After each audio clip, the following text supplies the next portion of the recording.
अब रिपीट भी कब, एक बार दिया है सिर्फ तो, या सेकेंड टाइम। अगर तीसरी मरतबा दे के रिपीट कर रहा है तो ये कंपटीशन कभी क्या होने वाला है, खत्म कभी नहीं होने वाला है। मेडिकल की लाइफ बहुत लंबी होती है, आप समझो पहला बात को। आप गवर्नमेंट कॉलेज में ले रहे हो यहाँ पे एडमिशन, या सेमी गवर्नमेंट में ले रहे हो, गवर्नमेंट आपको पैसा दे रहा है, आपका एमबीबीएस हो गया 6.5 ईयर्स का कोर्स। 6.5 ईयर्स के बाद आपको 3 साल का पीजी करना है, पोस्ट ग्रेजुएशन कितना हो गया 9.9। उसके बाद 1 ईयर का बॉन्ड गवर्नमेंट से किए 10.5। उसके बाद एसएस करना है 2 ईयर्स 13.5, फिर 1 साल का बॉन्ड 14. 40 साल तो आपकी एज हो जाएगी ऐसे। तो ये लाइफ बहुत लंबी है। ये इतने रिपीट लगा दोगे तो कब आप अर्निंग चालू करोगे?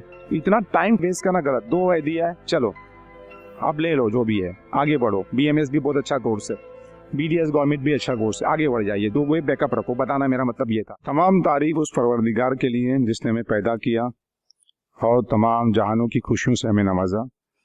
करोड़ों दुरूद सलाम हमारे नबी मोहम्मद मुस्तफ़ा सल्लल्लाहु अलैहि वसल्लम पर। जितने भी स्टूडेंट और पेरेंट्स हैं सबका हम वेलकम करते हैं, और जो एस्पायर है मैं चाहूँगा कि वो भी क्रेडिट उनको भी हम दें कि ये उनका कंटिन्यू 4th ईयर का प्रोग्राम चल रहा है। हमेशा वो कोशिश करते रहते हैं इस बात की कि जितने भी जो स्टूडेंट है उनको अच्छे से गाइडेंस मिले, उनके अच्छी से रहनुमाई होए, और जो भी उनका स्कोर आया हुआ है उनको उसके अंदर बेस्ट कॉलेज मिले। और मैं भी आज के जो वेबिनार में पूरी कोशिश करूंगा कि आपका जो भी रिजल्ट आया, जो भी रैंक आया हुआ है, अनफॉर्चुनेटली कंट्रोवर्सी तो बहुत सारी हुई, फिर भी अभी जो भी रैंक आया है आपका और थोड़ा बहुत जो इम्प्रूव होगा उसमें जो बेस्ट आपको जो स्ट्रीम मिल रही है, जो कोर्स मिल रहा है वो मिले, और जो बेस्ट उसके अंदर कॉलेज जो है वो आपको मिले। तो ये बेस्ट कॉलेज और जो बेस्ट स्ट्रीम जो आपको मिलने वाली है उसको मैं जो एक्सप्लेनेशन करूंगा वो बहुत इंपॉर्टेंट रहने वाला है। तो उसके अंदर आपको समझना रहेगा कि किस तरीके से ये काउंसलिंग का प्रोसेस होता है, कैसा हमको अप्लाई करना रहता है, कैसा अगर हम जाएंगे तो उसके अंदर हमारे को बेस्ट कॉलेज मिले। सब जैसा हम जानते हैं कि 20 ईयर का जो नीट का एग्जाम हुआ है, बहुत सारी कंट्रोवर्सी हुई, पॉलिटिसाइज हो गया हुआ है। इसके एक शॉर्ट में अपना मतलब एक कमेंट डालना चाहूँगा मैं भी। आपने बहुत सारे सोशल मीडिया देखे होंगे, सच देखे होंगे। लास्ट 12 ईयर से ज़्यादा 13 ईयर्स मुझको हो गए कि मैं ये इसको काउंसलिंग कर रहा हूँ, फॉलो कर रहा हूँ, मतलब एग्जाम्स को देख रहा हूँ, काउंसलिंग कर रहा हूँ, एडमिशन प्रोसेस को देख रहा हूँ। बहुत सारे अप्स एंड डाउन्स हुए इसके अंदर। पहला तो ऐसा होता था कि नीट से पहले, मतलब 2016 में नीट आया, उससे पहले तो ऐसा होता था कि महाराष्ट्र का MSCT होता था गवर्नमेंट कॉलेजेस के लिए, और फिर बाद में प्राइवेट के लिए 2011 से पहले ऐसा होता था कि सिर्फ गवर्नमेंट कॉलेजेस के लिए ही एग्जाम होते थे और बाकी एसोसिएट करते थे एग्जाम। मतलब प्राइवेट कॉलेज वाले अपने एसोसिएट एग्जाम लेते थे और डीम वाले अपने खुद के एग्जाम लेते थे। मोस्टली सारी चीज़ें जो थी, जो पैसा दे रहा है उसको सीट मिलती थी। मतलब इतना करप्शन हद तक था। सिर्फ गवर्नमेंट में आपको मेरिट के बेस पे सीट मिलती थी, बाकी प्राइवेट कॉलेज, डीम कॉलेजेस के अंदर मेरिट पे सीट मिलती नहीं थी। आपको पहले से जो भी फिक्स आपने सीट बुक किया हुआ है, मतलब ऑलमोस्ट मैं देखता था हमेशा से कि सिर्फ 30% ही वो लोग मेरिट पे सीट देते थे, 70% जो पैसा दे रहा उसको देते थे। ये हाल था पूरे इंडिया का प्राइवेट कॉलेजेस का, ये हाल था डीम कॉलेजेस का भी। तो बहुत इसमें फाइट किए, बहुत कोशिश की कि ये करप्शन खत्म हो, और मेरिट पे सीट आया। फिर वो नीट आया, नीट आने के बाद एक लोगों का विश्वास बढ़ा कि नहीं, अब मेडिकल एजुकेशन के अंदर करप्शन खत्म होने जा रहा है। ऑलमोस्ट खत्म तो समझो हम बोल सकते हैं कि कोई भी चीज इंडिया के अंदर 100% खत्म कभी भी नहीं हुई थी। जो भी चीज अगर आपको पेन और पेंसिल से या आपको मोबिलाइज करना है, मोबिलाइज मतलब बहुत सारे स्टेप्स होते हैं इसके अंदर, पेपर आपको जाता है एक जगह से दूसरी जगह, तीसरी जगह। ये हमेशा से ये सुनने में आता था कि बहुत सारे सेंटर फिक्स होते हैं, पेपर लीक होता है, बहुत सारे जो सेंटर्स के अंदर आपको ऐसी ब्लैंक छोड़ के आना है, बाद में वो लोग करते हैं।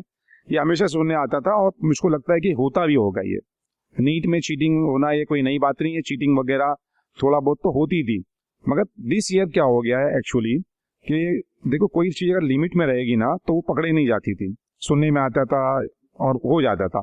मगर दिस ईयर क्या हुआ कि ये आपने जब देखा कि इतना करने के बाद भी कुछ नहीं हो रहा है, हाँ आपने 2% किया तो कुछ नहीं हो रहा, 1% किया तो कुछ नहीं हो रहा, थोड़ा बढ़ा देते चलो उसको, पैसा किसको बुरा लगता आना। तो उन्होंने क्या करा, बढ़ा दिया भी। अभी ये ग्रेस मार्क्स का, जबकि सुप्रीम कोर्ट का क्लियरली गाइडलाइंस था इसके अंदर कि जो ग्रेस मार्क्स दिए जाएंगे वो मेडिकल और इंजीनियरिंग को छोड़ के दिए जाए। मतलब जितने बाकी भी जो भी स्ट्रीम एग्जाम होते हैं, ग्रेस मार्क्स का जो सुप्रीम कोर्ट का ऑर्डर लोग बता रहे हैं कि उसके बेसिस पे लोग ने दिया, हाई टू गुड में बच्चे गए। तो उसके ऑर्डर पे हमने ग्रेस मार्क्स दिए। तो ये इसमें क्लियरली मेंशन था, तो उनको पता था कि ये हम गलत करने जा रहे हैं। अभी गलत क्यों किए, किसके प्रेशर में किए, किसी ना किसी का प्रेशर होगा तो उन्होंने इस तरीके से काम किया हुआ है, वरना ये कभी नहीं करते थे। क्योंकि ये चीज कैसा था, ओपन होने वाली थी। उनको भी पता था कि जब कैंडिडेट का रिजल्ट हम डिक्लेयर करेंगे, 718 मार्क्स दिखेगा उसके अंदर, 719 मार्क्स दिखेगा उसमें, तो ये चीज तो मतलब मानी सी बात है कि ये पॉसिबल ही नहीं है, तो ये पकड़े जाएंगे हम।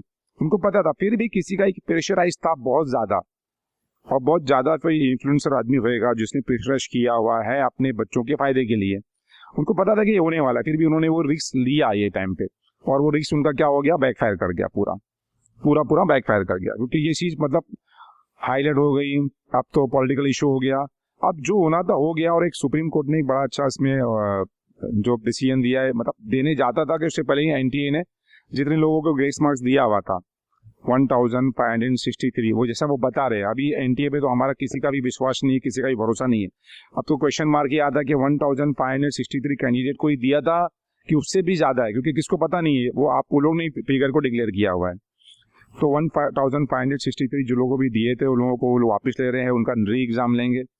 दूसरी बात ये है कि ये चीज तो हुई है और चीटिंग होती थी, मगर इतना जो आप इसको बता रहे कि इतनी लेवल पे हो गई है, बहुत ज्यादा हो गई है, वो भी पॉसिबल नहीं है, वो भी पॉसिबल नहीं है। सेकंड साइड की बात कर रहा हूं मैं, जब कंपटीशन बढ़ रहा है, आप जब पेपर इस तरीके से निकालोगे, पेपर इतना आसान निकालोगे, कंपटीशन बढ़ रहा है, लोग बच्चे 2 बार 3 बार रिपीट करने के लिए जा रहे हैं, तो कभी ना कभी ये सिचुएशन आएगी, और वो सिचुएशन आ गई। ये सिचुएशन आना ही था और सिचुएशन आ गई। क्योंकि ये जो आपका एग्जाम होता है नीट का, इसमें मार्क्स इंपॉर्टेंट नहीं रहते हैं। अब एक आप सबने अच्छी मेहनत की, सबने बच्चे ने हार्ड वर्किंग की, सबने क्लासेस लगाया, अच्छी मेहनत की, और सब अगर कैंडिडेट का 700 मार्क्स आ जाएगा तो उनको तो रैंक तो निकालना ही है ना। तो वो चीज तो पॉसिबल हो सकती है, मतलब उसमें जो इन्फ्लेशन आया हुआ है रैंक के अंदर, थोड़ा बहुत पॉसिबल हो सकता है, मगर इतना जितना हुआ है उतना पॉसिबल कभी नहीं हो सकता था विदाउट चीटिंग। चलो अभी हम पॉइंट पे आते हैं वो चीज के ऊपर कि अभी हमको पता चल गया, और मेरे हिसाब से मैं आपको मेरे एक्सपीरियंस से बता रहा हूँ, मैंने बहुत सारे केसेस किए हुए, लड़े हुए हैं, तो मुझको पहले से मालूम था कि सिर्फ यही चीज होने वाली, री नीट का चांसेस कम दिख रहा है। री नीट तो बहुत मुश्किल से होगा, जैसे लोग जो बोलते हैं कि ओमर शीट हमारी जो अभी केसेस है उसको भी सुप्रीम कोर्ट खत्म खाली निकाल देगा, क्योंकि ओमर शीट के अंदर वो जो रिजल्ट आता है उसमें पॉसिबल ही नहीं है कि चेंजेस होना। क्योंकि जो आपने जो टिक मार के आते हैं ना, वो सॉफ्टवेयर के थ्रू एक कंप्यूटर सिस्टम ही उसको एनालाइज करता है, उसके मार्क्स निकालता है, कोई मैनुअली चेक नहीं होता ये। तो वो तो मुश्किल है, वो केस तो मतलब ही खत्म हो जाएगा। मुझको लगता है कि जो होना था हो गया है, री नीट के चांसेस भी कम है, और अब जो जिसका रैंक आ गया वो देखे कि उसके रैंक पे उसको क्या मिलता है क्या नहीं मिलता है। क्योंकि अगर नेक्स्ट ईयर आप रिपीट करने जाओगे, तो अब जो एनटीए ने ये गलती कर दी है, क्या गलती कर दी, जो पेपर थोड़ा लीनियन निकाला था वो कभी करेगा नहीं वो। अब ऐसा नहीं लगता है कि मुझको लाइफ के अंदर कभी जिंदगी में जितना आसान पेपर निकलते थे अभी उसमें नहीं आएगा। पेपर का जो पैटर्न रहेगा वो मॉडरेट से लेकर टफ और वेरी टफ रहने वाला है हमेशा। तो इजी जो लेवल थे उन लोगों का जो वो भी खत्म कर देंगे। अब चलिए आते हम प्रोग्राम स्टार्ट करते। प्रोग्राम की जो मैं टॉपिक्स बता दूं आपकी, मैं टॉपिक्स क्या क्या प्रोग्राम की। सबसे पहला तो जो आपने नीट का एग्जाम दिया उसके अंडर में कितने कोर्सेस हैं, ज़्यादा लोगों को पता रहता है। फिर उसका एलिजिबिलिटी क्राइटेरिया क्या है, उसके एडमिशन जो होते हैं वो काउंसलिंग जिसको बोलते हैं हम, काउंसलिंग का मीनिंग होता है एडमिशन प्रोसेस को जो स्टेप बाय स्टेप एडमिशन होता है उसको हम काउंसलिंग बोलते हैं। वो कितने टाइप के होते हैं, फिर उसके बाद उसमें डॉक्यूमेंट्स कौन कौन से लगने वाले हैं, अगर किसी के पास नहीं है तो डॉक्यूमेंट्स बना सकता है। फीस स्ट्रक्चर क्या है गवर्नमेंट और प्राइवेट कॉलेजेस का। उसके बाद एक्सपेक्टेड कट ऑफ रैंक क्या जाएगा, मतलब हर एक कोर्स का मैंने एक एनालिस करके लाया हूँ कि कौन से कोर्स एमबीबीएस गवर्नमेंट में कितना जाएगा, एमबीबीएस प्राइवेट में कितना जाएगा, बीएमएस कितना जाएगा, बीडीएस कितना जाएगा, वो सब लाया हूँ, तो भी आपको एक हेल्पफुल करेगा ये। फिर उसके बाद एक छोटा सा मैं आप लोगों को महाराष्ट्र स्टेट काउंसलिंग में ये एडमिशन का जो प्रोसेस होता है वो कैसा होता है वो भी एक्सप्लेन कर दूंगा मैं आपको। इंपॉर्टेंट वेबसाइट भी आपको बता दूंगा कि आपको यहाँ से जाने के बाद ऐसा ना लगे कि भाई कोई चीज़ हमसे मिस हो गई है, वो भी आपको मालूम पड़ जाएगी। और सबसे पहला मैं ये कहना चाहूँगा कि ये नीट का जो एडमिशन प्रोसेस होता है, काउंसलिंग होती है, बहुत आसान रहती है, आसान रहती है। इसको बहुत ज़्यादा डिफिकल्ट बना के दिखाया जाता है। बहुत से लोग क्लासेस वाले बुलाते हैं किसी काउंसलर को, वो आके आपको लेक्चर्स देते हैं, वो डिफिकल्ट करके आपको शो कर देंगे। ये भी कैसा हो गया कि इसमें दो चीज हो गई, एक तो क्या, एक कोचिंग, और दूसरा क्या है, काउंसलर लोग जो है। मैं भी काउंसलिंग करता हूँ, मगर मेरा 99% फ्री काउंसलिंग रहती है, 99% में फ्री काउंसलिंग ही करता हूँ। 1% सिर्फ कैंडिडेट से मैं चार्ज लेता हूँ, और मैं चाहता हूँ कि वो 1% भी मेरे पास नहीं आए, टू बी फ्रैंक। किसके लिए? एमबीबीएस और बीडीएस के लिए। हाँ, पीजी में मैं लेता हूँ, मेरे पास मतलब रहते भी है कैंडिडेट, मगर वो डिफिकल्ट काउंसलिंग मैं समझ सकता हूँ कि अगर आप जब जाओगे, आप एमबीबीएस हो जाएगा आपका, तो आपको पता चलेगा कि भाई एमबीबीएस की काउंसलिंग की जरूरत क्यों पड़ती है, वो आपको मालूम पड़ेगा उस वक्त। मगर सॉरी, पीजी के अंदर। अब अगर इसके अंदर काउंसलिंग की जरूरत पड़ना मुझको नहीं लगता है कि ये आसान प्रोसेस रहता है। मैं आपको एकदम आसान तरीके से समझाऊंगा, फिर अगर आपको कोई डाउट्स भी रहेंगे तो भी क्लियर हो जाएंगे मतलब। चलिए अभी हम आते पहले इसके अंदर के नीट के अंदर में कौन कौन से कोर्सेज होंगे। आपने स्क्रीन पे देख रहे हैं, आपको दिख रहा है, सबको पता ही होगा कि एमबीबीएस नीट के बेस पे ही उसका एडमिशन होता है। अगर नीट में कोई नहीं है क्वालिफाई तो उसका एडमिशन नेक्स्ट टू इम्पॉसिबल, कहीं नहीं होएगा। बीडीएस हो गया, बीएमएस हो गया, बीएचएमएस हो गया, बीएमएस हो गया, फिर उसके बाद ये सारे कोर्स होते हैं। आयुष के कोर्सेज, मेडिकल और डेंटल, ये किसका एडमिशन जो होएगा वो पूरी इंडिया के ऊपर जो होएगा, पूरी इंडिया में, वो किसके बेस पे होएगा? नीट के बेस पे होएगा। अब उसके बाद महाराष्ट्र स्टेट के अंदर कैसा रहता है कि महाराष्ट्र में फिजियोथेरेपी भी हो गया, ऑक्यूपेशनल थेरेपी भी हो गया, हाँ, बीपीओ हो गया, बीएसएलपी हो गया। ये सारे जो कोर्सेस हैं गवर्नमेंट और प्राइवेट कॉलेज कि किससे होएगा इसका एडमिशन? नीट के बेस पे होएगा। तो ये आपको पता होना चाहिए कि ये इतने सारे जो कोर्सेस है इसका एडमिशन जो है वो नीट के। अभी सेकंड आया था पॉइंट पे हम, एलिजिबिलिटी क्राइटेरिया क्या है। देखिए एलिजिबिलिटी क्राइटेरिया भी सबको पता ही होएगा, अभी आज की तारीख में सोशल मीडिया है, सब कुछ है। मैं फिर भी आपको एक बार दोहरा दूं कि एलिजिबिलिटी क्राइटेरिया क्या है इसका। एलिजिबिलिटी क्राइटेरिया जो इसका है, एमबीबीएस, बीडीएस और आयुष कोर्सेज की बात कर रहा हूँ मैं। आयुष में जो 4 कोर्सेज आते हैं, मतलब होम्योपैथी हो गया, आयुर्वेदिक होता है, यूनानी हो गया और सिद्धा हो गया, ये जो 4 कोर्सेज आते हैं, इसका जो एडमिशन जो होगा वो सिर्फ जो नीट क्वालिफाई कैंडिडेट है वो ही इसमें एडमिशन ले सकता है, और जिसका पीसीबी ग्रुप क्लियर है, मतलब फिजिक्स, केमिस्ट्री, बायोलॉजी जो ग्रुप क्लियर है, मतलब सब में 50-50% लाने की जरूरत नहीं है। ओवरऑल जो 150 मार्क्स के अंदर, मतलब 300 मार्क्स में 150 आना चाहिए जनरल का, और 40% मतलब 120 किसका आना चाहिए? कैटेगरी वाले का। ईडब्ल्यूएस कैटेगरी में नहीं आता है, वो जनरल में काउंट रहेगा। और अभी जो नीट का एग्जाम हुआ है उसमें 164 के ऊपर उसके मार्क्स आना चाहिए, और कैटेगरी वाला जो है उसके 129 मार्क्स आना चाहिए, तो वो ये कोर्सेज में एडमिशन लेने के लिए एलिजिबल है। अब रहा फिजियोथेरेपी, ऑक्यूपेशन थेरेपी, बीएसएलपी, ये भी जो बाकी जितने कोर्सेज है उसमें अगर कोई क्वालिफाई नहीं भी है नीट के अंदर, और जिसका ग्रुप भी क्लियर नहीं है, वो भी जाके वो एडमिशन ले सकता है ये सारे कोर्सेज के अंदर। तो ये हमारे को पता चल गया अभी एलिजिबिलिटी क्राइटेरिया। अब हम थर्ड पॉइंट पे आते हैं, जो मेन इंपॉर्टेंट पॉइंट्स हैं कि भाई ये काउंसलिंग जिसको हम बोलते हैं, जो एडमिशन के जो स्टेप बाय स्टेप प्रोसेस होता है वो कितने टाइप का होता है। तो मैं पहला शुरू करता हूँ एमबीबीएस और बीडीएस का। मुझको बताइए अभी हॉल के अंदर कोई ऐसे कैंडिडेट है जिसका 675 के अबव मार्क्स आ रहा है? तो मैं ज्यादा फोकस उस पर करूँ ऑल इंडिया के ऊपर। 675 के ऊपर एक कैंडिडेट 675, एक ही कैंडिडेट जो हॉल में बैठा हुआ है 675 का बैठा हुआ है। 2 कैंडिडेट, चलिए 2 कैंडिडेट है जो 675 के ऊपर बैठे हुए, चलेगा। फिर भी ये ऑनलाइन रहता है, इसको यूट्यूब पे अपलोड करते हैं, बहुत सारे लोग देखते हैं, तो उसमें ऑल इंडिया काउंसलिंग भी एक्सप्लेन करता हूँ, बताता हूँ मैं आप लोगों को। देखिए जो काउंसलिंग होती है ना, वो 3 टाइप की होती है, एमबीबीएस और बीडीएस की। 3 तरीके से आप एडमिशन ले सकते हो। पहला ऑल इंडिया से, मतलब ऑल इंडिया में आपको काउंसलिंग, मतलब रजिस्ट्रेशन जो होता है, ऑल इंडिया जो काउंसलिंग होती है जिसको एमसीसी मेडिकल काउंसलिंग कमेटी जो कंडक्ट करती है, वहां से जाके एडमिशन ले सकते हो। अपनी स्टेट काउंसलिंग जिसको सेल कंडक्ट करता है उसमें जाके एडमिशन ले सकते हो। तीसरा तरीका क्या है कि भाई अपने मार्क्स बहुत कम आए हैं, मालूम पड़ा हमको ना ऑल इंडिया में मिल रहा है और ना अपने स्टेट में मिल रहा है, तो हम दूसरी स्टेट जो ओपन स्टेट होती है, जैसे महाराष्ट्र क्या है, क्या है ये महाराष्ट्र क्लोज स्टेट है, इसमें किसको एडमिशन मिलता है? जिसने 10th और 12th महाराष्ट्र से किया, और क्या है इसके पास? डोमिसाइल है, डोमिसाइल मस्ट, तो ही महाराष्ट्र में उसको स्टेट काउंसलिंग के अंदर एडमिशन मिलेगा, स्टेट कोटा की 85% सीट में, गवर्नमेंट सीट में। अगर कोई बाहर वाला है तो नहीं मिलेगा उसको। इसी तरह इसको क्लोज स्टेट, तो ऐसी बहुत सारी जो इंडिया में जो है ओपन स्टेट में, मतलब दूसरे लोगों को भी वो लोग चांस देते हैं। महाराष्ट्र देता नहीं है, गुजरात देता नहीं है, मध्य प्रदेश देता नहीं है। आपको पता होना चाहिए कि ये स्टेट में आप जाके नहीं ले सकते। बाकी कर्नाटक देता है, केरला का भी देखो, मैंने टेलीग्राम ग्रुप पे होंगे तो डाला, रजिस्ट्रेशन चालू हुआ है, केरला देता है आपको, कर्नाटक देता है, आंध्रा देता है, तेलंगाना देता है, छत्तीसगढ़ देता है, हरियाणा देता है, यूपी देता है, बिहार देता है, बंगाल देता है। ये सारे स्टेट आपको क्या देते हैं? एडमिशन का चांस देते हैं। अच्छा, एडमिशन का चांस देते तो वो स्टेट काउंसिलिंग में अगर आपको रजिस्ट्रेशन करना है, एडमिशन लेना है, तो क्या आप गवर्नमेंट कॉलेज में ले सकते हैं क्या एडमिशन? नहीं। जब आप दूसरी स्टेट में जाते हो तो किस में एडमिशन लेने के लिए जाओगे? सिर्फ ओनली प्राइवेट कॉलेज। आप जब दूसरी स्टेट में जाते हो एडमिशन लेने के लिए, तो आपकी कैटेगरी कोई भी हो, EWS है, OBC है, SC ST है, आप क्या रहोगे वहां पे? आप ओपन जनरल। आपको कोई फीस का बेनिफिट मिलेगा? नहीं, आपको पूरे पैसे देने हैं। तो मगर आप समझ लो कि अगर आप जाते हैं, अनफॉर्चुनेटली अभी तो समझो रैंक देखने के बाद बहुत से लोगों को ऐसा लग गया हुआ है, तो दूसरे स्टेट में जाते हैं तो आप वहाँ पे जाके एज ए ओपन ही अपने को अप्लाई करना रहेगा और आज आप ओपन जाके वहाँ पे एडमिशन ले सकते हैं। पहला आता है ऑल इंडिया काउंसिलिंग। अभी ऑल इंडिया काउंसिलिंग के अंदर जितनी भी गवर्नमेंट कॉलेजेस हैं उसकी जो 15-15% जो सीट होती है टोटल इंडिया के अंदर, कॉलेजेस नियर अबाउट 370 गवर्नमेंट या 380 गवर्नमेंट कॉलेजेस हो गई एट प्रेजेंट।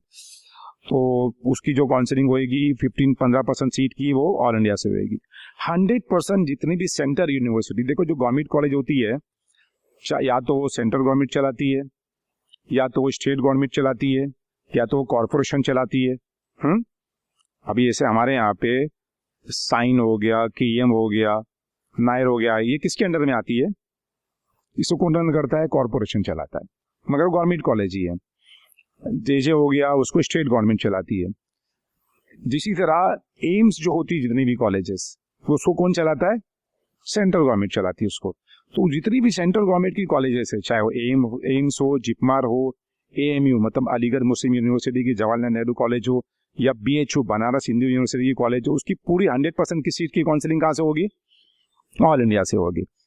ये तो दो हो गया, समझ में आ गया हमारे को कि ऑल इंडिया के अंदर भाई पूरी सेंट्रल यूनिवर्सिटी की 100% सीट और गवर्नमेंट कॉलेज की 15% सीट। उसके बाद होता है तीसरा डीम कॉलेजेस। कॉलेजेस होती है 3 टाइप की, आप समझ लो, मैं छोटे में बता रहा हूँ। एक कॉलेज होती है गवर्नमेंट, जिसको चाहे आइदर सेंट्रल गवर्नमेंट करे या स्टेट गवर्नमेंट करे, कॉर्पोरेशन गवर्नमेंट कॉलेज जिसको हम कहते हैं। दूसरी होती प्राइवेट। सेमी प्राइवेट कोई नाम ही नहीं होता है, कोई कॉलेज ही होती नहीं है। हम सेमी प्राइवेट कॉलेज क्यों बोलते हैं? क्योंकि वहाँ पे हमारे को फीस का बेनिफिट मिलता है अगर हमारी 8 लाख से कम इनकम हो। तो उसके अंदर हम इसलिए उसको सेमी गवर्नमेंट कॉलेज बोलते हैं। मतलब जिसकी 8 लाख से ज्यादा इनकम है उसको क्या होता है? उसके लिए प्राइवेट ही, तो प्राइवेट ही कॉलेज होती है, पर हम उसको सेमी गवर्नमेंट इसलिए बोलते हैं कि हमको फीस का बेनिफिट मिलता है वहां पे। दूसरी होती प्राइवेट कॉलेज। तीसरी होती है डीम कॉलेजेस। अभी डीम कॉलेज क्या होती है? ये डीम कॉलेज होती है ऑटोनोमस बॉडी होती है। जैसे अभी DY पाटिल की 3 कॉलेज है, MGM की 3 हो जाएगी, 2-3, भारतीय विद्यापीठ की 2 कॉलेजेस है, दत्ता मेघे की 2 है, ऐसा करके पूरी इंडिया में 51 डीम कॉलेजेस हैं। ये ऑटोनोमस बॉडी होती है, ये अपने एग्जाम खुद कंडक्ट करती है, अपनी डिग्री खुद अलाउड करती है। बाकी जितने भी आप प्राइवेट कॉलेज हैं वो स्टेट के थ्रू आता है, वो स्टेट उसकी डिग्री देती है, MUH देती है यहाँ पे डिग्री, चाहे आप गवर्नमेंट से करो या प्राइवेट से करो। तो ये 100% जो डीम कॉलेजेस है इसकी काउंसलिंग कहाँ होती है? ऑल इंडिया से होती है। अब डीम कॉलेजेस ऑटोनोमस बॉडी है, कोई ग्रांट नहीं मिलता है, आपको कॉलेज खुद चलाना है, तो इनको क्या रहती है? ये खुद अपनी फीस को रेगुलेट करते हैं, अपनी फीस को किसी गवर्नमेंट से रेगुलेट नहीं कराते हैं। आपको प्राइवेट कॉलेज है तो आपको फीस को किसको रेगुलेट कराने का है? गवर्नमेंट से। FRA करती है, फीस रेगुलेटिंग अथॉरिटी यहाँ पे रेगुलेट करती है। अब जब इनको खुद को करना है तो ये क्या करते हैं? डिमांड और सप्लाई का गेम देखते हैं। डिमांड है, फीस बढ़ा दो, डिमांड कम है, फीस कम कर दो। अभी देखिए इनकी इंजीनियरिंग भी है, इंजीनियरिंग में फीस कम रखे है इन्होंने। मैं मेडिकल का एक एग्जांपल देता हूं मैं आप लोगों को कि लास्ट ईयर कैसा था। PG की काउंसलिंग चल रही थी। किसकी काउंसलिंग चल रही? PG का। फर्स्ट राउंड हो गया, सेकेंड राउंड वापिस से फिर होने वाला था। सेकेंड राउंड से पहले गवर्नमेंट को क्या मतलब समझ में आया, क्या मालूम, लाइफ के अंदर, हिस्ट्री के अंदर PG काउंसलिंग में ये लोगों ने 0 परसेंटाइल कर दिए। क्या कर दिए? 0 परसेंटाइल। मतलब यहाँ पे तो परसेंटाइल है ना, उसको कम करते थे। कभी भी 50% रखता था उसको कम करते थे हमेशा वो लोग, कभी 40%, कभी 35%। 0 मतलब जिसने भी नीट PG में कितना मार्क्स लेके आया? 0, वो क्या हो गया? एलिजिबल। एक जितनी भी डीम कॉलेज थी, वन प्राइवेट कॉलेज थी, वो लोगों ने अपनी फीस को इंक्रीज कर दिया। क्या कर दिए? अपॉर्चुनिटी दिखी ना उनको, पर ये तो नंबर ऑफ कैंडिडेट ज्यादा हो गए। मतलब तो जो कॉलेज में फीस बता रहा हूँ 40 लाख रुपीज थी, पर एनएम। पहले राउंड में उसने 70 लाख कर दिया। कितना? 70 लाख रुपीस कर दिया। इवन प्राइवेट कॉलेज ने भी किया, हमने केस भी किया, हम हार गए, हमको कुछ हुआ ही नहीं। एमसीसी भी उसका साथ दी, क्योंकि इलेक्शन का टाइम था, सबको पैसे चाहिए थे, गवर्नमेंट को भी पैसे चाहिए थे। बोले क्या करो, पैसा कमाओ, हमको भी दो।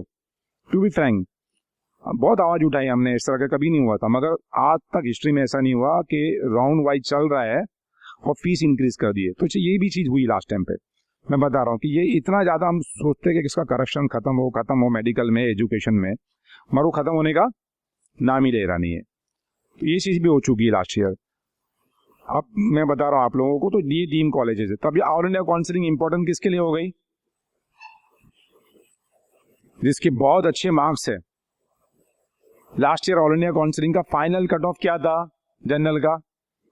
23,000 पे क्लोज हो गया था, क्योंकि सीटें बहुत कम रहती है वहां पे। 15%, 15%। कितना था? 23,000। अभी 23,000 को आज के अगर मार्क्स पे कन्वर्ट करेंगे तो कितना मार्क्स आ रहा है? मेरा व्हाट 670 तो आता ही होएगा भाई। 670 मार्क्स आ रहे।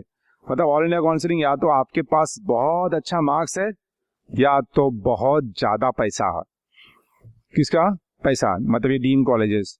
डीवाई पाटिल का 6 लाख पे कट ऑफ था। कितने पे?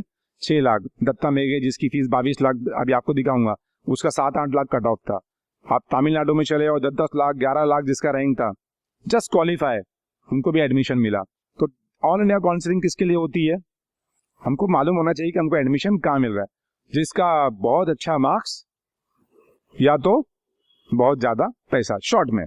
तो आप जाके ऑल इंडिया काउंसलिंग में वहाँ पे अप्लाई करो, वहाँ पे जाके वहाँ पे जाओ, वरना आप डोंट वेस्ट योर टाइम। उनको पता होना चाहिए इनको मिलने वाला का है। तो ये ऑल इंडिया काउंसलिंग का एक मैं ट्रेडमार्क बताया हूँ कि भाई जिसके पास या तो बहुत अच्छे मार्क्स है वो जाए, या तो जिसके पास बहुत पैसे हैं वो जाए। आराम से वहाँ पे उसको एडमिशन मिल जाएगा एमबीबीएस के अंदर। अच्छा मार्क्स रहेगा तो मिल जाएगा, नहीं तो भाई पैसा दो और जितना चाहे मार्क्स हो, क्या मतलब है, मिल जाएगा आपको। अब आता है दूसरा, स्टेट काउंसलिंग। अब स्टेट काउंसलिंग में कैसा रहता है कि यहाँ पे जितने भी एलिजिबल कैंडिडेट है या नॉन एलिजिबल कैंडिडेट है, जब यहाँ पे रजिस्ट्रेशन चालू होगा, रजिस्ट्रेशन कब चालू होगा? अभी 6 जुलाई के बाद। और भी कोई केसेस होंगे तो अलग बात है, 6 जुलाई का तो टाइम दे दिया, उसके बाद रजिस्ट्रेशन चालू होगा। तो जितने क्वालिफाई कैंडिडेट है और जितने नॉन क्वालिफाई कैंडिडेट है, मतलब सारे कैंडिडेट क्या कर सकते हैं यहाँ पे? रजिस्ट्रेशन कर सकते हैं यहाँ पे। सारे कैंडिडेट क्वालिफाई और नॉन क्वालिफाई सबको रजिस्ट्रेशन करना है यहाँ पे। याद रखो, आप क्वालिफाई है या क्वालिफाई नहीं है, आपको रजिस्ट्रेशन करना है यहाँ पे स्टेट काउंसलिंग में। अभी स्टेट काउंसलिंग में रजिस्ट्रेशन आपने किया, आपने पहला स्टेप पूरा कर दिया, उसके बाद चॉइसेस फिलिंग करना रहता है राउंड वाइज, वो बाद में बताऊंगा मैं, आज में बता दूंगा आप लोगों को। तो आप सेकंड कहाँ से ले सकते हैं? अपने स्टेट से ले सकते हैं। और थर्ड आपको मालूम होना चाहिए कि आपके पास, मैंने टेलीग्राम ग्रुप मेरा एक है, मोस्टली आप लोग उसमें होंगे टेलीग्राम ग्रुप, जिसने ज्वाइन नहीं किया वो ज्वाइन कर ले। मैं वहाँ पे कट ऑफ डालता हूँ। मैंने वहाँ पे केरला के कट ऑफ डाला लास्ट ईयर के, तेलंगाना के नहीं शायद डाला, डाल दूंगा, कर्नाटक के डाला हूँ मैंने, छत्तीसगढ़ के भी डाल दूंगा। मतलब मोस्टली जो भी स्टेट है कि आपको पता चल जाए। अभी केरला का मेरे को अभी यहाँ पे मैंने अभी भी नोटिस डाला। क्या डाला मैंने? क्या डाला केरला का? टेलीग्राम ग्रुप पे ना, तो उसको चेक किया कीजिए। क्या डाला हूँ कि केरला का रजिस्ट्रेशन चालू हुआ है। अब केरला का रजिस्ट्रेशन चालू हुआ तो केरला का कट ऑफ डाला हूँ मैंने। केरला में कितने वाले रैंक वाले को मिला था लास्ट सीट? फीस बहुत कम है पूरे इंडिया में। अगर सबसे ज्यादा कोई प्राइवेट कॉलेज में फीस कम है तो किधर पे है? केरला में 6 लाख 7 लाख। अब केरला का चालू हुआ है, केरला का लास्ट का कट ऑफ कितना है? 60,000। लास्ट राउंड का 60-70,000। मानी सी बात है, अगर आपका 1 लाख 2 लाख 3 लाख 4 लाख आप केरला में अप्लाई करोगे, आपको एडमिशन मिलेगा क्या? नहीं मिलेगा। तो ये आसान तरीका है कि भाई पहला जो हमारा रैंक आया है ना, उस पर क्या मिलता है वो हमको पता होना चाहिए। मैं लास्ट टाइम पे भी इसको बताया था कि ये प्रोसेस इतना आसान है, इसमें सिर्फ 3 मंत्र मैं हमेशा बोलता हूँ, वापिस रिपीट कर रहा हूँ, ये प्रोसेस इतना आसान है। इसके 3 मंत्र है। 3 मंत्र मतलब एक हर चीज का एक मतलब रहता है, उसके 3 मंत्र अगर वो समझ लेंगे तो अभी आप कभी फ्लॉप नहीं होगी काउंसलिंग में, जितने बैठे सबको एडमिशन मिल जाएगा। पहला क्या? आपको ऑल इंडिया रैंक आ गया है। अभी ऑल इंडिया रैंक पे लास्ट ईयर पे ये रैंक पे क्या कट ऑफ गया था?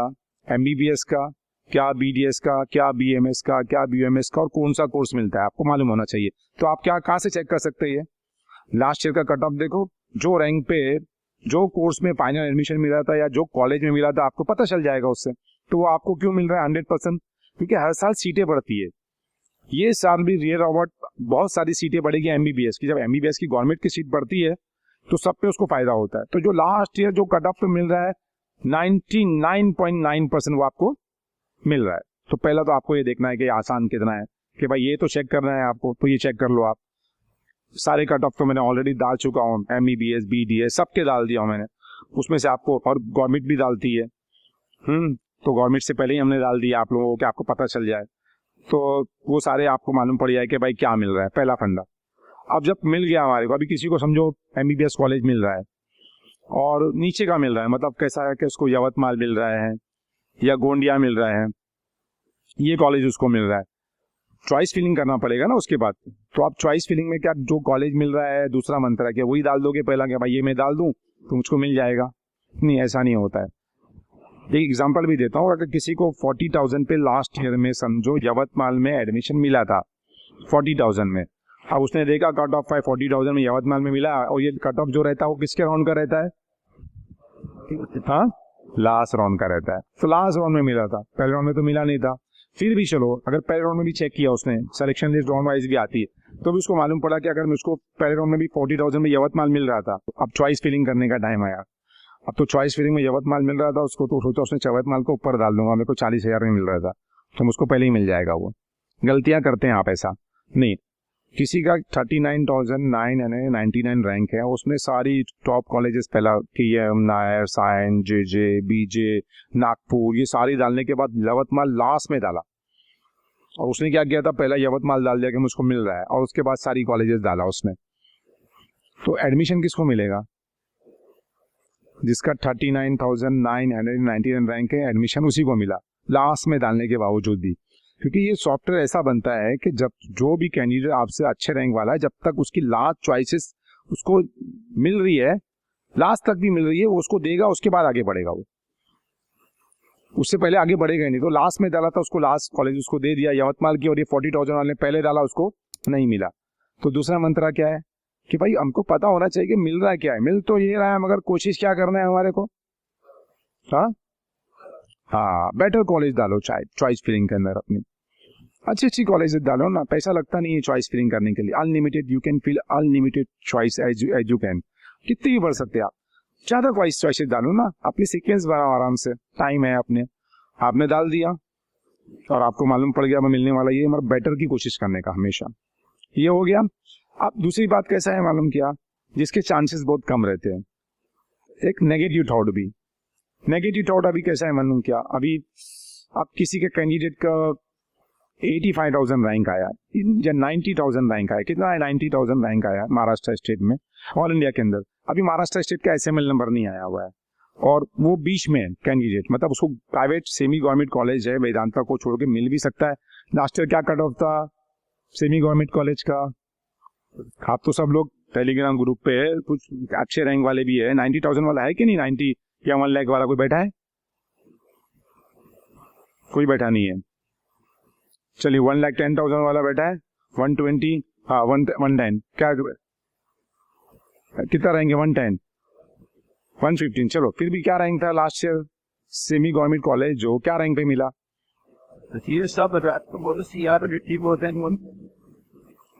तो MBBS के लिए जाना ही नहीं है आपको, अच्छी बात है। 85,000 पे क्लोज हुआ था, वेरी गुड। तो ये पता होना चाहिए कि भाई 85 पे क्लोज हुआ, अब उसका कितना आ रहा है? 90,000। अब उसको मिल भी सकता है और नहीं भी मिल सकता है, तो वो बैकअप लेके चले कि भाई मैं पूरी कोशिश करूंगा मैं लास्ट राउंड तक, अब नहीं मिलेगा तो कोई दूसरा बैकअप मेरे पास होना चाहिए। या तो दूसरी स्टेट के लिए सोच के रखे, रिपीट पे नहीं आना है, या तो रिपीट बैकअप लेके चले, और लास्ट तक उसको कोशिश करना चाहिए। मतलब ये 3 मंत्र, एक बैकअप लेके चले। बैकअप या तो रिपीट हो उसका, या तो फिर उसने, अब रिपीट भी कब, अरे 1-2 बार, अगर एक बार दिया है सिर्फ तो, या सेकेंड टाइम, अगर तीसरी मरतबा दे के रिपीट कर रहा है, तो ये कंपटीशन कभी क्या होने वाला है, खत्म कभी नहीं होने वाला है। जैसे अब ये बताया था, आप डॉक्टर साहब ने बताया था कि मेडिकल की लाइफ बहुत लंबी होती है। आप समझो पहला बात को, बहुत लंबी लाइफ। आप गवर्नमेंट कॉलेज में ले रहे हो यहाँ पे एडमिशन, या सेमी गवर्नमेंट में ले रहे हो, गवर्नमेंट आपको पैसा दे रहा है, आपका MBBS हो गया 6.5 ईयर्स का कोर्स। कितना? 6.5 ईयर्स। आप PG नहीं कर सकते, 6.5 ईयर्स के बाद आपको 3 साल का पीजी करना है, पोस्ट ग्रेजुएशन, कितना हो गया 9.9। उसके बाद 1 ईयर का बॉन्ड गवर्नमेंट से किए 10.5। उसके बाद एसएस करना है 2 ईयर्स 13.5, फिर 1 साल का बॉन्ड 14. अरे 40 साल तो आपकी एज हो जाएगी ऐसे। अब क्या कमाया आपने जब तक? टू बी प्रैक्टिकल, बॉन्ड की पीरियड के अंदर कितना मिलता है? हार्डली 1 लाख। अगर आप हार्डली 1 लाख, अभी वो भी नहीं मिल रहा है, अभी 70,000 ही मिल रहा है, 60-70,000 आपको मिलता है। तो ये लाइफ बहुत लंबी है। ये इतने रिपीट लगा दोगे तो कब आप अर्निंग चालू करोगे? कब अपने पेरेंट्स का हाथ बटाओगे? फ्रस्ट्रेशन आता है एक लेवल पे जाके, जब दूसरे लोग आप अर्निंग कर रहे हैं। पहली बात तो मेडिकल में ये सोच के आना ही गलत है कि ये भाई यहाँ पे आने के बाद पैसा कमाएंगे। तो ये तो पहली तो ये सोचना ही नहीं चाहिए आपको कि क्या है, पैसा कमाएंगे। इसकी एग्जांपल मैं देता हूँ, एक एग्जांपल देता हूँ। कभी आप फर्नीचर जहाँ बनता है वहां पे जाओगे तो वहां पे देखेंगे जो फर्नीचर लोग काटते रहते हैं, जो भी चीज से, अगर आरे से काट रहे, किससे काट रहे, तो फर्नीचर काटने के टाइम पे क्या निकलता है? भूसा निकलता है ना उसका। आप किसी से फर्नीचर वाले को बोलेंगे कि यार तुम भूसे के लिए फर्नीचर बना रहे हो क्या? बोलेगा बेवकूफ, भूसा तो ऑटोमेटिक निकलेगा, फर्नीचर काटूंगा तो। तो वैसे ही है ये। आप अच्छा सोच के मेडिकल फील्ड में जाओ, पैसा तो ऑटोमेटिक आएगा, ये याद रखो। कभी भी आप ये माइंड बना के जाओगे ना मैं पैसा कमाने जाऊंगा, तो भूसा जो है ना, समझो, तो जितना फर्नीचर काटोगे भूसा तो निकलेगा ना, बनेगा। मतलब एक अच्छी चीज बन भी रही है तो आप वो माइंड बना के जाओ कि मैं यहाँ पे क्या आ रहा हूँ, सेवा भी करने आ रहा हूँ। नोबल प्रोफेशन है, हमने इसको क्या कर दिया हुआ है, वैसा नहीं। तो आप वो सोच के जाओ तो ऑटोमेटिकली पैसा भी आएगा आपके पास। मगर वो इतना टाइम फिर भी वेस्ट करना गलत। 2 है दिया है, चलो आप ले लो जो भी है, आगे बढ़ो। बीएमएस भी बहुत अच्छा कोर्स है, बीडीएस गवर्नमेंट भी अच्छा कोर्स है, आगे बढ़ जाइए। तो वो बैकअप रखो, बताना मेरा मतलब ये था। तो ये 3 मंत्र आपके समझ में आ गया। ये एडमिशन का फॉर्मूला है। चॉइस रहा, रजिस्ट्रेशन करना इतना आसान है। आपने नीट का रजिस्ट्रेशन खुद किया था कि साइबर कैफे में गए थे? कहाँ किए थे? उससे आसान रजिस्ट्रेशन करना होता है। किसका? फॉर्म। जो आपको बोलता है वो गलत बोलता है। देखो डर का पैसा है, डर के लिए लोग 1 लाख भी खर्चा कर रहे हैं। मैं फोन बंद करके परेशान हो जाता हूँ, भाई वाई मिस मनी, क्यों खर्चा कर रहे हैं अपना? हाँ चलो फिर भी किसी को चलो चलना है कि नहीं, मतलब तो चलिए अच्छी बात है। तो ये डर का आप रजिस्ट्रेशन नहीं कर सकते? आसान है, बहुत आसान है। 2 गलतियां उसमें नहीं कर रहा, मैं अभी बता दूंगा, रजिस्ट्रेशन हो जाएगा। उसके बाद क्या है, चॉइस फिलिंग नहीं करेंगे। चॉइस तो दिखती है आपको, आप पेपर पे लिख के रखो, चॉइसेस फिलिंग कर दो।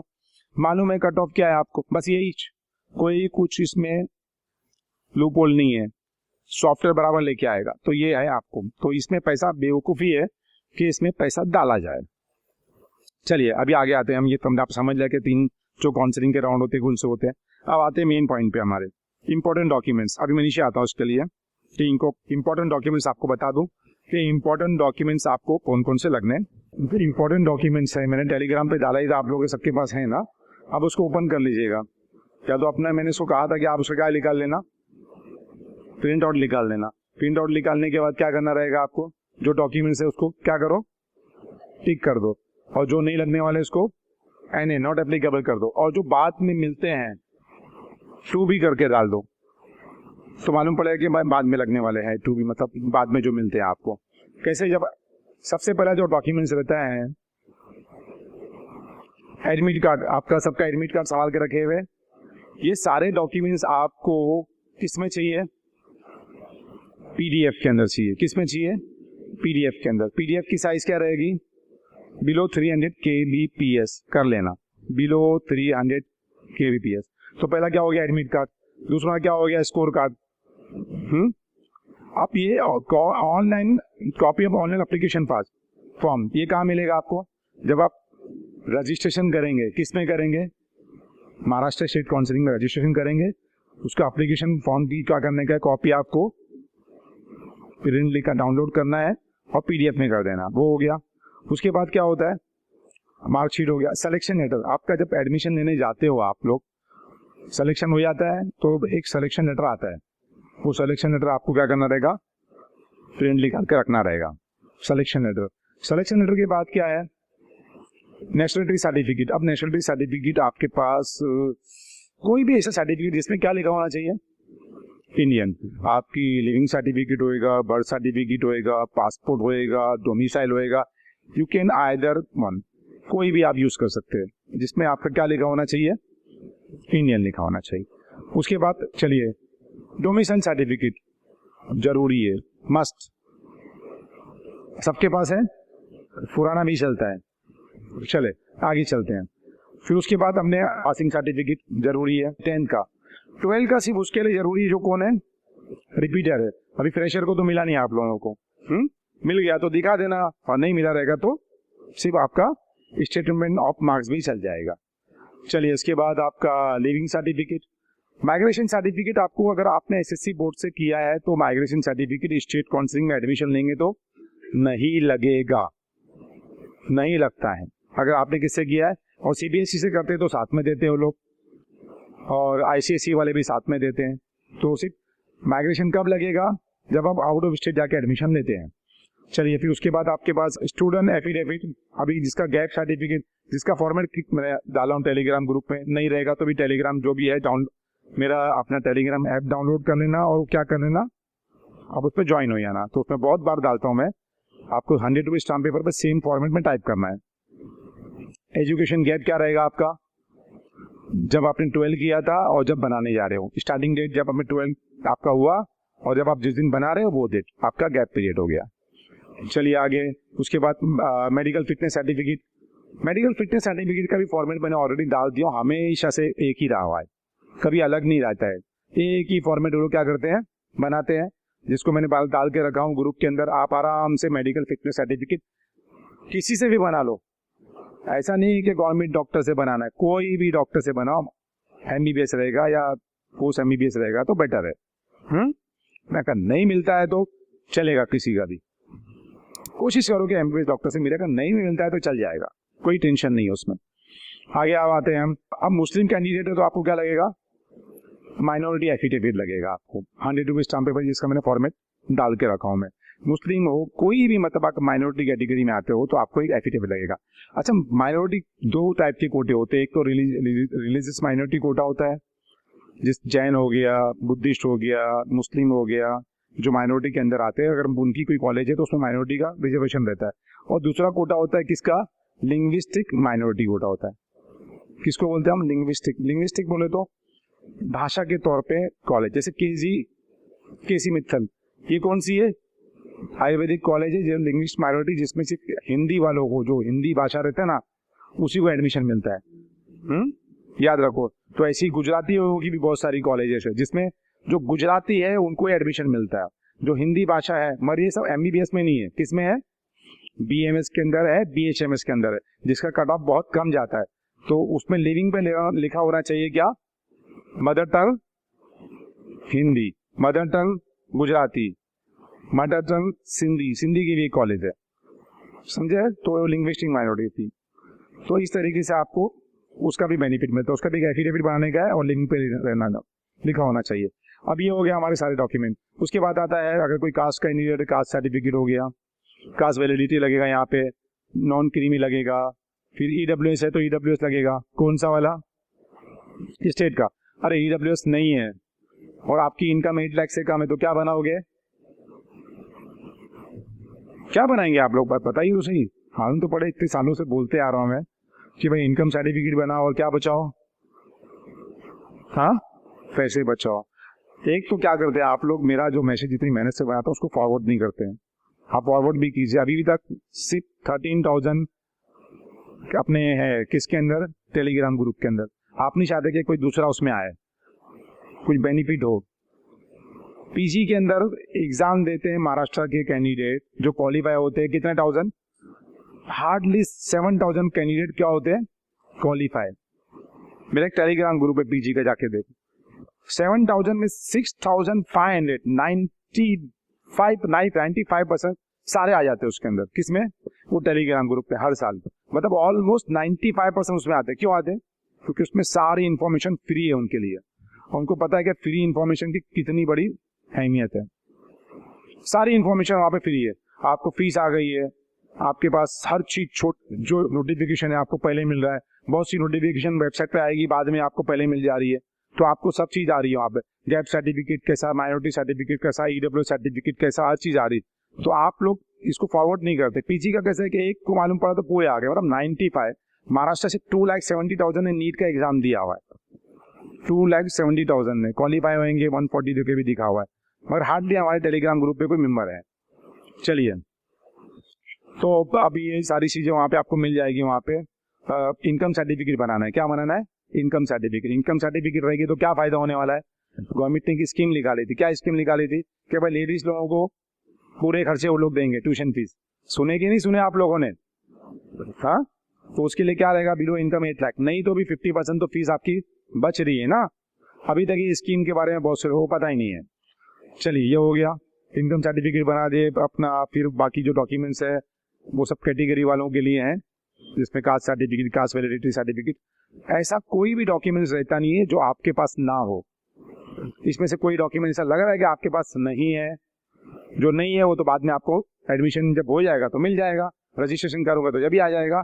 तो ये आपको हो गया इनकम अपना इंपॉर्टेंट डॉक्यूमेंट्स। अब आते हैं fees structure of various courses, MBBS का, BDS का। ये फीस स्ट्रक्चर कहाँ से मिलेगा? गवर्नमेंट कॉलेजेस का।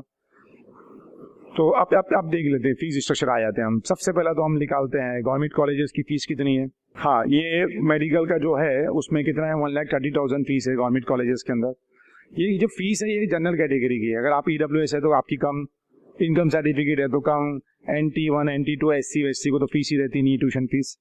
ये हो गई आपकी 1,30,000। डेंटल की कितनी है? 94 और डेवलपमेंट फीस मिला के 97। आयुर्वेद का 47 और 3 मतलब 52। यूनानी का भी 51 52। फिजियोथेरेपी का भी गवर्नमेंट कॉलेज में 50 के नियर अबाउट आगे।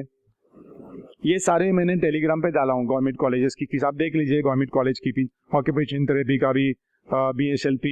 उसके बाद एडमिशन फी 1,500, जिम का फीस 500, और उसके बाद हॉस्टल का है 4,000 रुपीज पर एनम, जिसमें हॉस्टल आपको फ्री है गवर्नमेंट कॉलेजेस के अंदर। ये सारी फीसेज आपको है। कॉशन मनी डिपॉजिट 5,000 रुपीज जो मिल जाएगा।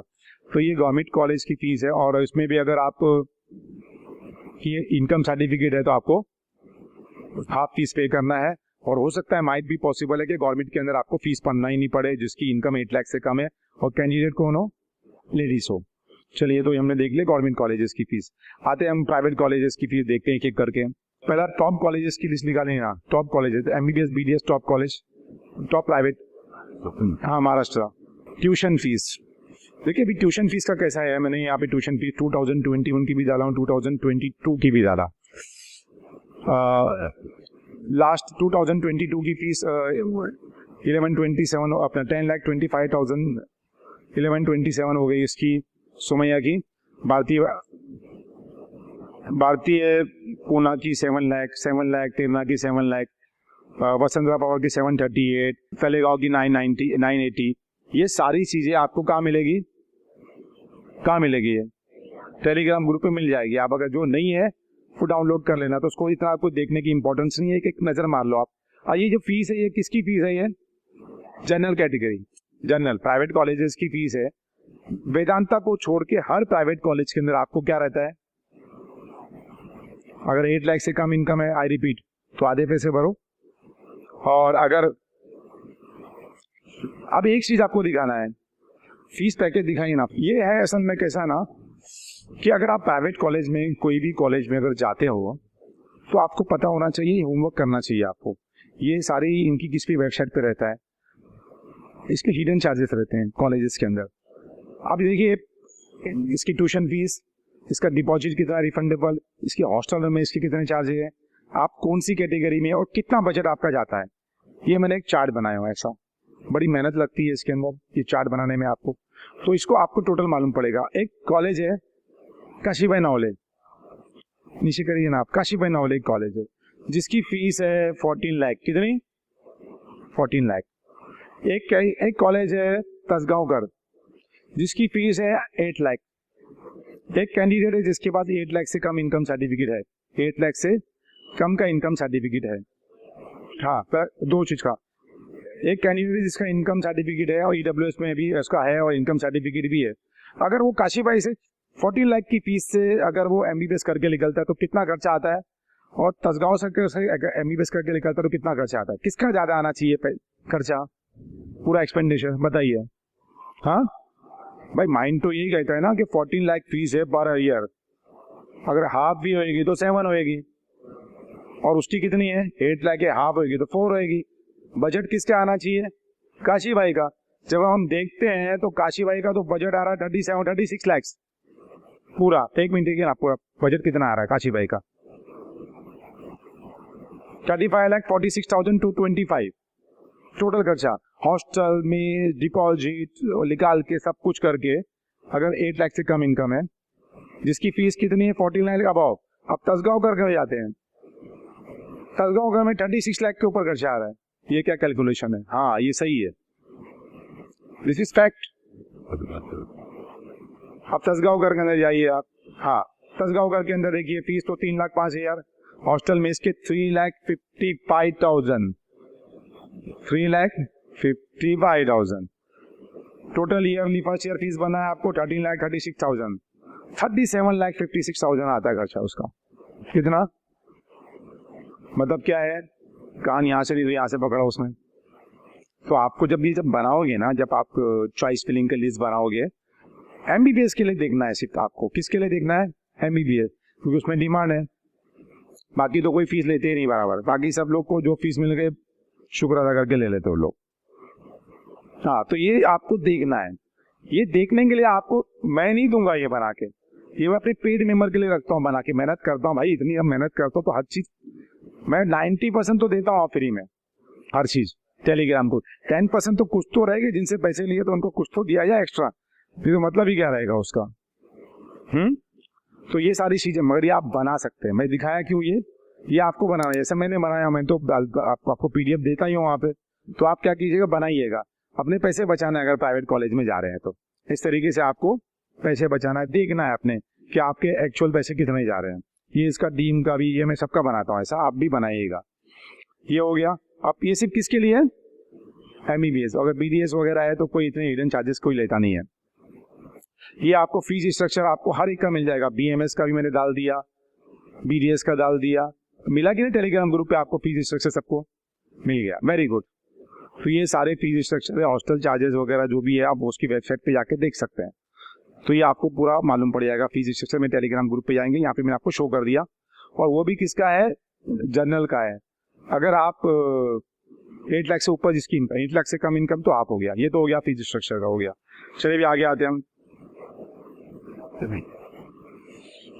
एक्सपेक्टेड कट ऑफ क्या जाएगा, चलो एक्सपेक्टेड कट ऑफ क्या जाएगा। ये बनाना इतना आसान नहीं होता है, क्योंकि यहाँ पे जो महाराष्ट्र में एडमिशन मिलता है वो किस बेस पे मिलता है, वेरी गुड, एसएमएल नंबर मिलता है। एसएमएल नंबर आया, कब आएगा,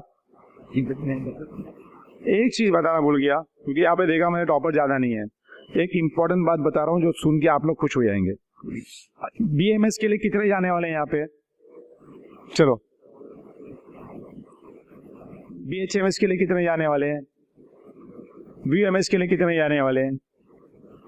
अब सुने, आयुष की जो काउंसलिंग होती है ना, जैसे एमबीबीएस और बीडीएस की कितने टाइप से बताया मैं, काउंसलिंग कितने तरीके से ले सकते हैं एडमिशन, आप कितने तरीके से बताया, भूल गए आप, कहाँ से ले सकते हैं, ऑल इंडिया और स्टेट और ओपन स्टेट। आयुष का 4 तरीके से ले सकते हैं, उसका 3 हो गया ना, 1 ऑल इंडिया, 2 स्टेट और 3 ओपन स्टेट। अब आयुष का कितने तरीके से ले सकते हैं अपन, 4। अब 4 तरीका कौन सा, पहला ऑल इंडिया, यहाँ पे गवर्नमेंट कॉलेज और डीम, जिसकी काउंसलिंग कौन करता है, कौन करता है, AA CCC। दूसरा महाराष्ट्र स्टेट का MSCD करता है। तीसरा 15% 15% प्राइवेट कॉलेजेस की जो सीट रहती है वो अलग से स्टेट काउंसलिंग करती है, नॉन डोमिसाइल कैंडिडेट के लिए। किसके लिए, नॉन डोमिसाइल कैंडिडेट, जिसमें आपको सारी सीट जो रहती है क्या, जनरल, कोई रिजर्वेशन का बेनिफिट नहीं, और दूसरा फीस का कोई बेनिफिट नहीं। उसका यूजुअली कट ऑफ क्या रहता है, जब फीस का बेनिफिट नहीं है, सब जनरल है, लोगों को मालूमात नहीं है, तो कट ऑफ क्या जाएगा उसका, बताओ, लो हो जाएगा। तो जिसके लो है ना वो क्या ध्यान देगा, 15% आयुष काउंसलिंग चालू हुई, उसका रजिस्ट्रेशन करने के लिए आपको 50,000 सिक्योरिटी डिपॉजिट पे करना है। 50,000 क्या पे करना है, सिक्योरिटी डिपॉजिट, और रजिस्ट्रेशन फीस पे करना है। 2 राउंड होते हैं, पहले राउंड में सीट मिली नहीं लिया कोई प्रॉब्लम नहीं, सेकेंड राउंड में सीट मिली और नहीं लिया तो कितना डूब जाएगा, 50,000 डूब जाएगा। कम मार्क्स से अच्छी कॉलेज लेना है तो कहाँ से लोगे, 15% आयुष, कम मार्क्स है तो, अच्छे मार्क्स है तो तुम सेट सेल से ले लो भाई 85% से, तुम्हारे को फीस का भी बेनिफिट मिलेगा और सब कुछ मिलेगा। तो वो किसके लिए है, जिसके मार्क्स कम है, अच्छी कॉलेज लेना है उसके लिए। समझ में आ गया। उसकी वेबसाइट देखना है, देखना है, चलो दिखा दीजिए। चलिए ये महासेट की वेबसाइट है, इसमें कैप राउंड में जाइए आप, कैप 2023, यहाँ पर ही आपका क्या आएगा, ये वेबसाइट पे लास्ट ईयर जा रहे हैं ना हम, ये लास्ट ईयर की पूरी मिल जाएगी। आप नीचे जाइए, पूरा मेडिकल एजुकेशन में जाइए, नीट यूजी, ये नीट यूजी बोले तो लास्ट ईयर के पूरे है, 85% कोटा का सब, पूरी detail, selection list, fees structure सब मिल जाएगा। मैं सॉरी, सिलेक्शन लिस्ट मिल जाएगी, नोटिस मिल जाएगी, सारी मिल जाएगी आपको। वापिस बैक कीजिए ना, 15% आयुष आएगा नीचे, इसमें आएगा यार 15% आयुष, नीचे और ले जाइए। ये है 15% आयुष कोटा, जो क्या था, इसका भी आएगा, ये आएगा तो मैं डाल दूंगा तो यहाँ किसके कम मार्क्स है यहाँ करो, इसका यहाँ के सिलेक्शन लिस्ट निकालो, कट ऑफ देखो, खुश हो जाओ, फिर बहुत नीचे जाता है। तो आप ये समझ लीजिए कि या भाई यहाँ पे अगर मार्क्स कम है तो पैसा मत खर्चा करो, यहाँ ट्राई कर लो भाई, यहाँ से ले लो। फीस वैसे ही बहुत कम रहती है, BMS की फीस ही क्या है, हार्डली प्राइवेट कॉलेज की 2 लाख रुपीस है। तो आप यहाँ जाके देख सकते हैं, इसकी वेबसाइट दिखा दिया मैंने आप लोगों को, तो ये आपको एक बहुत चीज मालूम पड़ेगी। अब आते फाइनल कट ऑफ पे, कट ऑफ क्या जाएगा,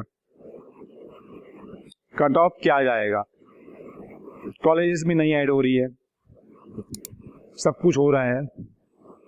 MBBS government, MBBS all India से 25,000 कॉलेज ऐड हुई, तो 25 से लेकर 24,000। अब अपने हिसाब से जो जिसको ऑल इंडिया के अंदर जाना जाए, बेटर कॉलेज तो आपको यहीं से मिलने वाली है।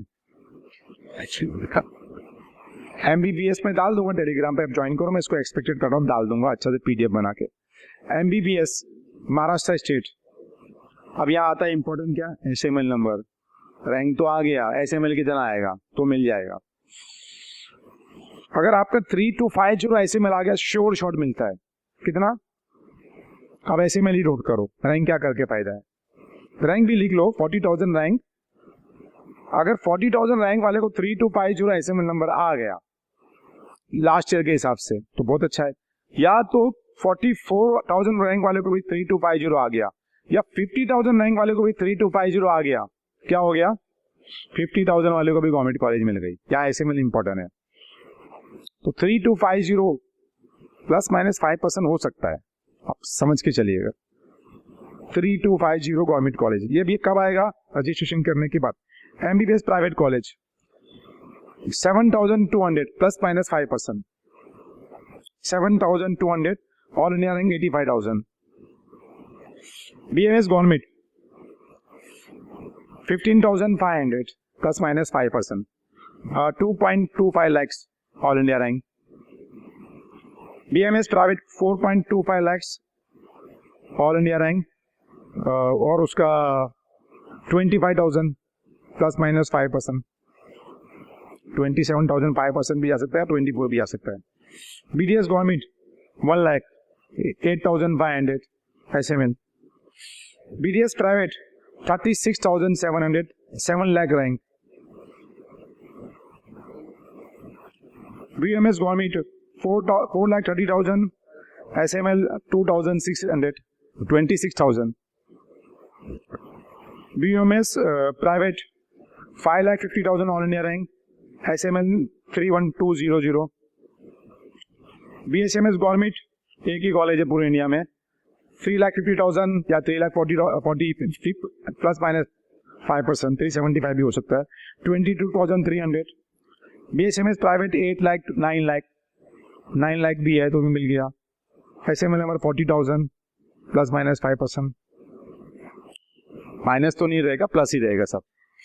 बीपीटी गवर्नमेंट 3,18,500, बीपीटी प्राइवेट कितने मार्क्स में मिलेगा? बोलो कितने मार्क्स में मिलेगा बीपीटी प्राइवेट? हाँ अरे भाई बताइए ना कितने मार्क्स में मिलेगा बीपीटी प्राइवेट? हाँ चलेगा, 50 मार्क्स के मतलब 50-40 भी आएगा तो मिल जाएगा, आराम से कर लेना। तो ये मैंने आप लोगों को पूरा एक एक्सपेक्टेड कट ऑफ भी बता दिया। ये मैं इसको अच्छे से बना के क्या कर दूंगा, टेलीग्राम ग्रुप पे डाल दूंगा। अब ये हो गया। अब आते हैं स्टेट काउंसलिंग के बारे में, पहले बात करते हैं। महाराष्ट्र स्टेट काउंसलिंग का समझा देता हूँ। ऑल इंडिया का भी सेम रूल है। ऑल इंडिया काउंसलिंग में पहला रजिस्ट्रेशन करना है तो सिक्योरिटी डिपॉजिट पे करना है 10,000 गवर्नमेंट कॉलेज के लिए। डीम के लिए जा रहे तो कितना, 2 lakh security deposit, 5,000 registration fees. और अगर हम स्टेट काउंसलिंग में जा रहे तो कोई सिक्योरिटी डिपॉजिट नहीं है, रजिस्ट्रेशन फीस 1,000 रुपीज सारे कोर्सेज की।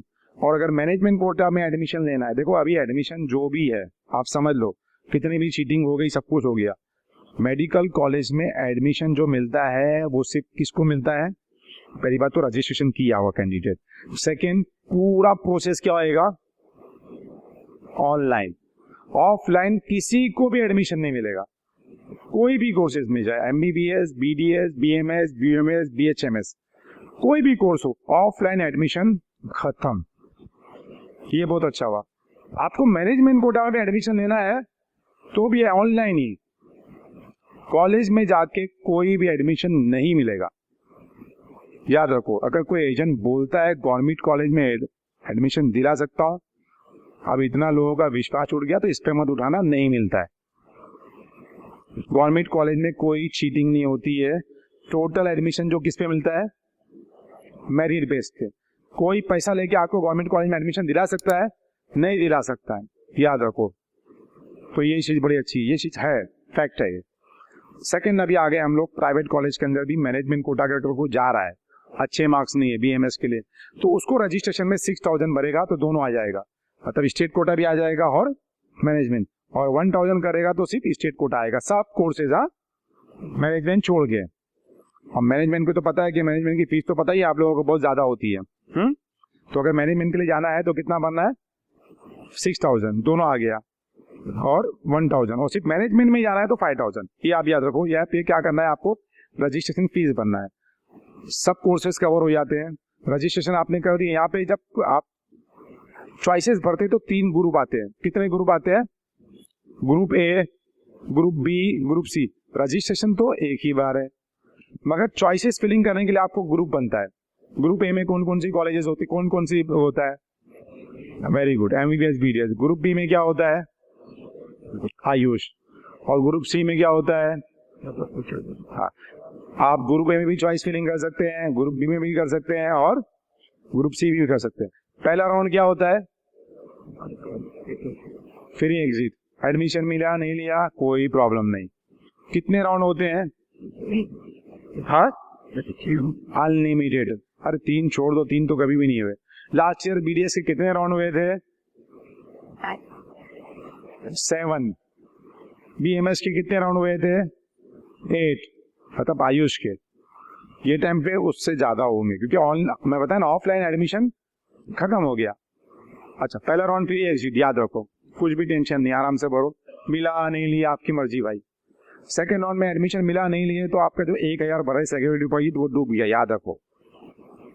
1,000 फिर रजिस्ट्रेशन थर्ड राउंड के लिए कर सकते हैं आप। थर्ड राउंड में एडमिशन मिला नहीं लिया तो क्या हो गया? बताओ, जाओ भाई रिपीट करो, मतलब वो ग्रुप से आउट। तीसरे राउंड में एडमिशन मिला और नहीं लिया तो क्या हो गया? तो तीसरे राउंड में क्या करना है भाई? अरे जो चाहिए तुमको वही डालना भाई, मेहरबानी करना, नहीं चाहिए तो मत डालो। तो ऐसी नौबत क्यों आएगी आपकी?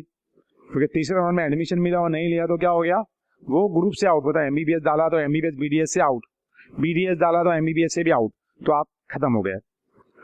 बराबर। ऐसी तरह आयुष में भी तीसरे राउंड में एडमिशन मिला नहीं लिए तो क्या हो गया? आप आयुष काउंसलिंग से आउट। उसके बाद इसका ग्रुप सी में भी तीसरा राउंड मेन होता है। पहला फ्री एग्जिट, एडमिशन मिला नहीं लिया कोई टेंशन नहीं भाई। सेकेंड राउंड में फ्री चॉइस फिलिंग करो। फिर एडमिशन मिला नहीं लिया तो तुम्हारा रजिस्ट्रेशन फीस गई और वापिस से रजिस्ट्रेशन करो, 1,000 का नुकसान। तीसरे राउंड में नहीं लिया तो आप क्या हो गए, सीधा बाहर ग्रुप से, क्वेश्चन पे आना। आप उसके बाद होता है 4 राउंड में, हर राउंड में आपको चॉइस फिलिंग करना वापिस से। एक कहावत है, नया बेडू नया राज, तो हर राउंड में नई चॉइस फिलिंग करो। पुरानी जो भरते हो क्या हो जाती है, नई रेडी हो जाती है, खत्म। हर राउंड में आपको नई चॉइस फिलिंग जो दिल में आया। अब दिल में क्या आएगा भाई, आपको पता है टॉप कॉलेजेस पहले डालना है, फ्री में काउंसलिंग हो रही है, पहले डालना है टॉप कॉलेजेस, मालूम है कि भाई क्या मिलने वाला है, वैसे हिसाब से डालेंगे आप। तो थर्ड राउंड में से सोच समझ के पार्टिसिपेट, फिर फोर्थ राउंड में भी आपको चॉइस फिलिंग करना है वापिस से, किसमें, फोर्थ राउंड में। फोर्थ राउंड में करने के बाद फिफ्थ 6 7 राउंड में चॉइस फिलिंग करने नहीं देगा वो, याद रखो। फिफ्थ 6 7 या 8 राउंड जो होएगा उसमें आपको चॉइस फिलिंग करने नहीं देगा, वही चॉइस फिलिंग आपकी कैरी फॉरवर्ड होगी। तो फोर्थ राउंड में जिसको सीट मिल के नहीं लिया, repeat back, go back home. Fourth round में सीट मिली नहीं लिया तो 5वां राउंड होएगा जो बचे हुए, और जो चॉइसेस आपने फोर्थ राउंड में डाला है, तो चॉइसेस को सोच समझ के कब डालना है, देख दिखा के कब डालना है, थर्ड राउंड में भी देख दिखा के डालना है, थर्ड राउंड में भी सोच समझ के डालना है, और फोर्थ में भी सोच समझ के डालना है आप। अभी अपग्रेड कितने राउंड तक होएगा, कितने राउंड तक अपग्रेड होएगा बताइए। हाँ, अपग्रेड बोले तो मतलब एक कॉलेज मिल गई हाथ में है, आप दूसरे राउंड में आप बेटर चॉइस भर रहे हो और बेटर कॉलेज मिल रही है आपको, तो वहां जाके एडमिशन ले रहे हो। फिर दूसरे राउंड के बाद फिर आप चॉइस फिलिंग कर रहे हैं। अब इसे बता रहे हो, एग्जाम्पल, एमबीबीएस की किसी को कॉलेज मिल गई, अब उसको मिल गई, चलिए भाई पहला एक कॉलेज मिल गई जीएमसी अपना ये रत्नागिरी, अलीबाग, जीएमसी अलीबाग मिल गई। अब मिल गई, लाके एडमिशन ले लिया। अब दूसरे राउंड में ऑब्वियसली चॉइस फिलिंग करा तो उसको मालूम पड़ा भाई कलवा मिल गई, कलवा जो है कॉलेज, कलवा मिल गई। अब तीसरे राउंड में ऑब्वियसली चॉइस फिलिंग करा, हाँ, तो उसको मालूम पड़ा जे मिल गई। तो ऐसा अपग्रेड हुआ ना उसका, पहला एक कॉलेज मिली उससे अपग्रेड। मानी सी बात है भाई, कॉलेज हाथ में है तो आदमी क्या करेगा, नीचे की कॉलेज डालेगा या ऊपर की डालेगा, हाँ, बस ऊपर की, यही तो समझाते हैं और कौन समझाता है, ऊपर की कॉलेज डालो तो अपग्रेड हो गया। तो ऐसा अपग्रेड कितने राउंड तक होएगा, 3 राउंड तक, बस खत्म। उसके बाद फाइनल ऑटोमेटिक रिटेंशन हो जाएगा तुम्हारा, ऑटोमेटिक क्या हो जाएगा, रिटेंशन। 3 राउंड तक अपग्रेड करो, जो आया फाइनल। उसके बाद तुम रिजाइन नहीं कर सकते, तुम्हारा एडमिशन प्रोसेस खत्म हो गया। रिजाइन करेंगे तो देगा, मगर ग्रुप से निकाल देगा। तो ये है शॉर्ट में महाराष्ट्र स्टेट काउंसलिंग। समझ में आया आपके, बस यही है, इतना ही समझना था, बस दैट्स इट, इतना ही है। बाकी ये रजिस्ट्रेशन का डेमो वीडियो एक मैं बना के डाल दूंगा, अगर बिजी रहा, क्योंकि मेरी पीजी की काउंसलिंग चालू होगी, मेरा पैशन है। अगर मैं नहीं भी पैसा लेता था, कुछ भी नहीं करता तो भी काउंसलिंग देखता था मैं, वो तो पैशन है मेरा। मेरे को पता एक वो हो गया कि आदमी का पैशन होता है ना, कि ये इसको मेडिसिन मिलना चाहिए, इसको रेडियो, इसको डर्मा, इसको ये मिलना चाहिए। मैं खुद पे पहला बनाता हूँ, ये मिलना, ये रैंक पे जाएगा, फिर चेक करने के लिए उसको देखना पड़ता है। अब क्या आप ऑनलाइन गेम खेलते हैं कोई, तो एडिट हो जाते हैं ना, अब उसके वो हो गया। तो इस तरीके से आपका ये काउंसलिंग चलने वाली। मैं फ्री रहूंगा तो मैं एक रजिस्ट्रेशन का डेमो वीडियो बना के डाल दूंगा। यूट्यूब चैनल है, उसको सब्सक्राइब कर लेना, उसको देखना रजिस्ट्रेशन का डेमो वीडियो, उसके बाद ही रजिस्ट्रेशन करना। मुस्लिम कैंडिडेट है, ओबीसी है, ईडब्ल्यूएस है, मुस्लिम सेलेक्ट करना है। हाँ, बहुत से लोग नहीं करते कि हमारा ओबीसी खत्म हो जाएगा, ईडब्ल्यूएस खत्म हो जाएगा, नहीं सेलेक्ट करते तो मुस्लिम माइनॉरिटी कॉलेज में एडमिशन नहीं मिलता है। ये एक मतलब मेन पॉइंट है इसके अंदर। जबरदस्ती का defence quota, linguistic minority, management quota, registration करने पे सेलेक्ट करने का नहीं करने का ना भाई, क्यों कर रहे हैं? अपन डिफेंस में नहीं है, एमकेबी बॉर्डर में नहीं है, अपनी एससी कैटेगरी नहीं है, एसटी कैटेगरी नहीं है, क्यों सेलेक्ट करेंगे? हाँ, वैसा इतना आसान है फॉर्म भरने का, ये सब ध्यान रखने का बस। और चॉइस फिलिंग तो दिखता है वहाँ पे। अभी हो गया आप लोगों का पूरा, इसमें मैंने पूरा समझा दिया। आराम से मैं थोड़ा बैठता हूँ, क्वेश्चन आंसर बनाइए आप अपने, फिर मैं आपको क्वेश्चन आंसर का देता हूँ उसका जवाब आपका। यही इतने आसान तरीके से काउंसलिंग होती है। एक बात और बता दूं मैं, जैसे भी आपको पता चल गया कि यहाँ पे अगर एमबीबीएस करते हैं आप, अगर फीस गवर्नमेंट कॉलेज से भी कर रहे हैं तो 6.5 साल, प्राइवेट कॉलेज से भी कर रहे हैं तो कितना, 6.5 साल। अब कैसा है कि अगर आपके इतने मार्क्स नहीं आए और आप अगर डीम कॉलेज में जाते हैं, अदर स्टेट में जाते हैं, तो आपका बजट कितना जाता है पता है आपको? बहुत से लोग क्या करते हैं, बाहर जाते हैं, फॉरेन में जाते हैं। देखिए फॉरेन में कैसा है ना, कुछ चीजें डिसएडवांटेज भी है और कुछ एडवांटेज भी है। हम आपको ईमानदारी से उसके डिसएडवांटेज ही बताते हैं और फॉरेन का भी काउंसलिंग करते हैं। हमने स्टार्ट कब किया था, जब देखे कि लोग मिसगाइड हो रहे हैं, लोग ऐसी सी यूनिवर्सिटी में जा रहे हैं जहाँ पे कोई है ही नहीं, कोई भी चीज़, मतलब कॉलेज भी नहीं, कुछ भी नहीं है, सब ऑनलाइन पढ़ना है। ऑनलाइन पढ़ने के बाद यहाँ पे 3-4 इंटर्नशिप करना है आपको। तो वो उसके लिए हमें गाइडेंस देते हैं, उसकी गाइडेंस के लिए आफ्ताब मेरे जो दोस्त वो आएंगे। सेकेंड, आप कैसा है MBP, यहाँ पे तो BMS मिलना बहुत डिफिकल्ट होता है, आपको पता है, क्योंकि यहाँ पे बहुत BMS दूसरी स्टेट में सस्ते में, पंजाब के अंदर 9 लाख में, कर्नाटक में 13 लाख रुपए में। तो उसकी भी हम क्या करते हैं, काउंसलिंग, मतलब काउंसलिंग तो नहीं करते हैं, वो एक मैनेजमेंट कोटा में ही रहता है, जिसका नंबर देंगे जो ईमानदारी से आपको एडमिशन करा के दे देगा, ईमानदारी वाला। तो उसका आपको मेरा जो दोस्त है आफ्ताब आपको बताएंगे क्वेश्चन आंसर के बाद, या अभी आफ्ताब का ले लेते हैं हम, आफ्ताब को समझाएंगे, उसके बाद क्वेश्चन आंसर लेते हैं। तो आफ्ताब आपको एक MBBS अब्रॉड के बारे में एक पूरा एक लुक देंगे, क्या लुक है उसका, क्या होता है, क्या पैकेज रहता है, कहाँ जाना चाहिए, कहाँ नहीं जाना चाहिए, और अगर दूसरे कोई कोर्सेज में एडमिशन चाहिए आपको तो कहाँ पे कितने में हो जाता है, एक दिमाग में रख लीजिएगा, जरूरत पड़ेगी तो काम आएगा। अस्सलाम वालेकुम and good afternoon to everyone. Thank you Muzaffar भाई for the insightful session that you have given. मेरा नाम है आफ्ताब मोहम्मद, मैं फॉरेन मेडिकल काउंसलिंग करता हूँ। मैं और खान साहब वो इंडिया देखते हैं, मैं अब्रॉड देखता हूँ। कितनी सीटें हैं MBBS की इंडिया में, कोई बता सकता है? खान साहब कितनी सीटें? देखिए, जितने भी 23 लाख जो एग्जाम देने के लिए बैठे, सबकी पहली प्रायोरिटी क्या थी, MBBS के लिए बैठे हैं भाई। जो फाइट चल रही, सब चल रही है कि सीटें कम है, नियर अबाउट। अभी फिलहाल जो मैं देखा था, देखिए मेरा कैसा है कि मैं हर दिन देखता हूँ कि भाई कितनी सीट बढ़ रही है अपने आप को खुश करने के लिए। तो जब लास्ट देखा था मैंने, तो 1,09,000 सीटें हो चुकी है MBBS की। 1,09,000। 1,09,000। कितने बच्चे इस बार बैठे हैं? 23 लाख बच्चे बैठे हैं। कल्याण सबकी पहली चॉइस MBBS है। ऑलमोस्ट कितने क्वालिफाई हुए हैं? 15-16 लाख बच्चे क्वालिफाई हुए हैं। सीटें सिर्फ 1 लाख, ठीक है। So there is a huge crowd which goes to abroad for MBBS, ठीक है। तो पहले हम समझते हैं MBBS की एलिजिबिलिटी क्राइटेरिया क्या है, ठीक है। एलिजिबिलिटी क्राइटेरिया ये है कि जो भी बच्चा नीट क्वालिफाइड है, चाहे वो कैटेगरी वाला हो, ये वो क्वालिफाइंग मार्क्स क्या है 164 और 129, जिसको भी ये मार्क्स है, और उसका PCB ग्रुपिंग 50% है जनरल, और उसका उससे कम, तो वो एलिजिबल है। लेकिन उसके लिए ऐसा कुछ नहीं कि हाई मार्क्स चाहिए। सो एलिजिबिलिटी क्राइटेरिया इस तरह से होती है, ठीक है। NTA की रूल्स चेंज हो चुके हैं, अब हर कंट्री क्वालिफाइड नहीं है। ऐसे बहुत सारी कंट्रीज है जहाँ पे MBBS करा जा सकता है, लेकिन as per the rule only 4 country है जो फिलहाल क्वालिफाई कर रही है, 5 कंट्री है जो सारी टर्म्स एंड कंडीशंस को क्वालिफाई कर रही है। तो उस कंट्रीज के बारे में बताता हूँ। Bangladesh, Georgia, Kazakhstan, Russia and Uzbekistan. मैं रिपीट करता हूँ, 5 कंट्री है, बांग्लादेश, उज्बेकिस्तान, कजाकिस्तान, रशिया और जॉर्जिया। यही 5 कंट्री है जो फिलहाल सारे रूल्स को क्वालिफाई करती है। रूल्स क्या क्या हैं? रूल्स ये है कि MBBS 54 मंथ्स का होना चाहिए।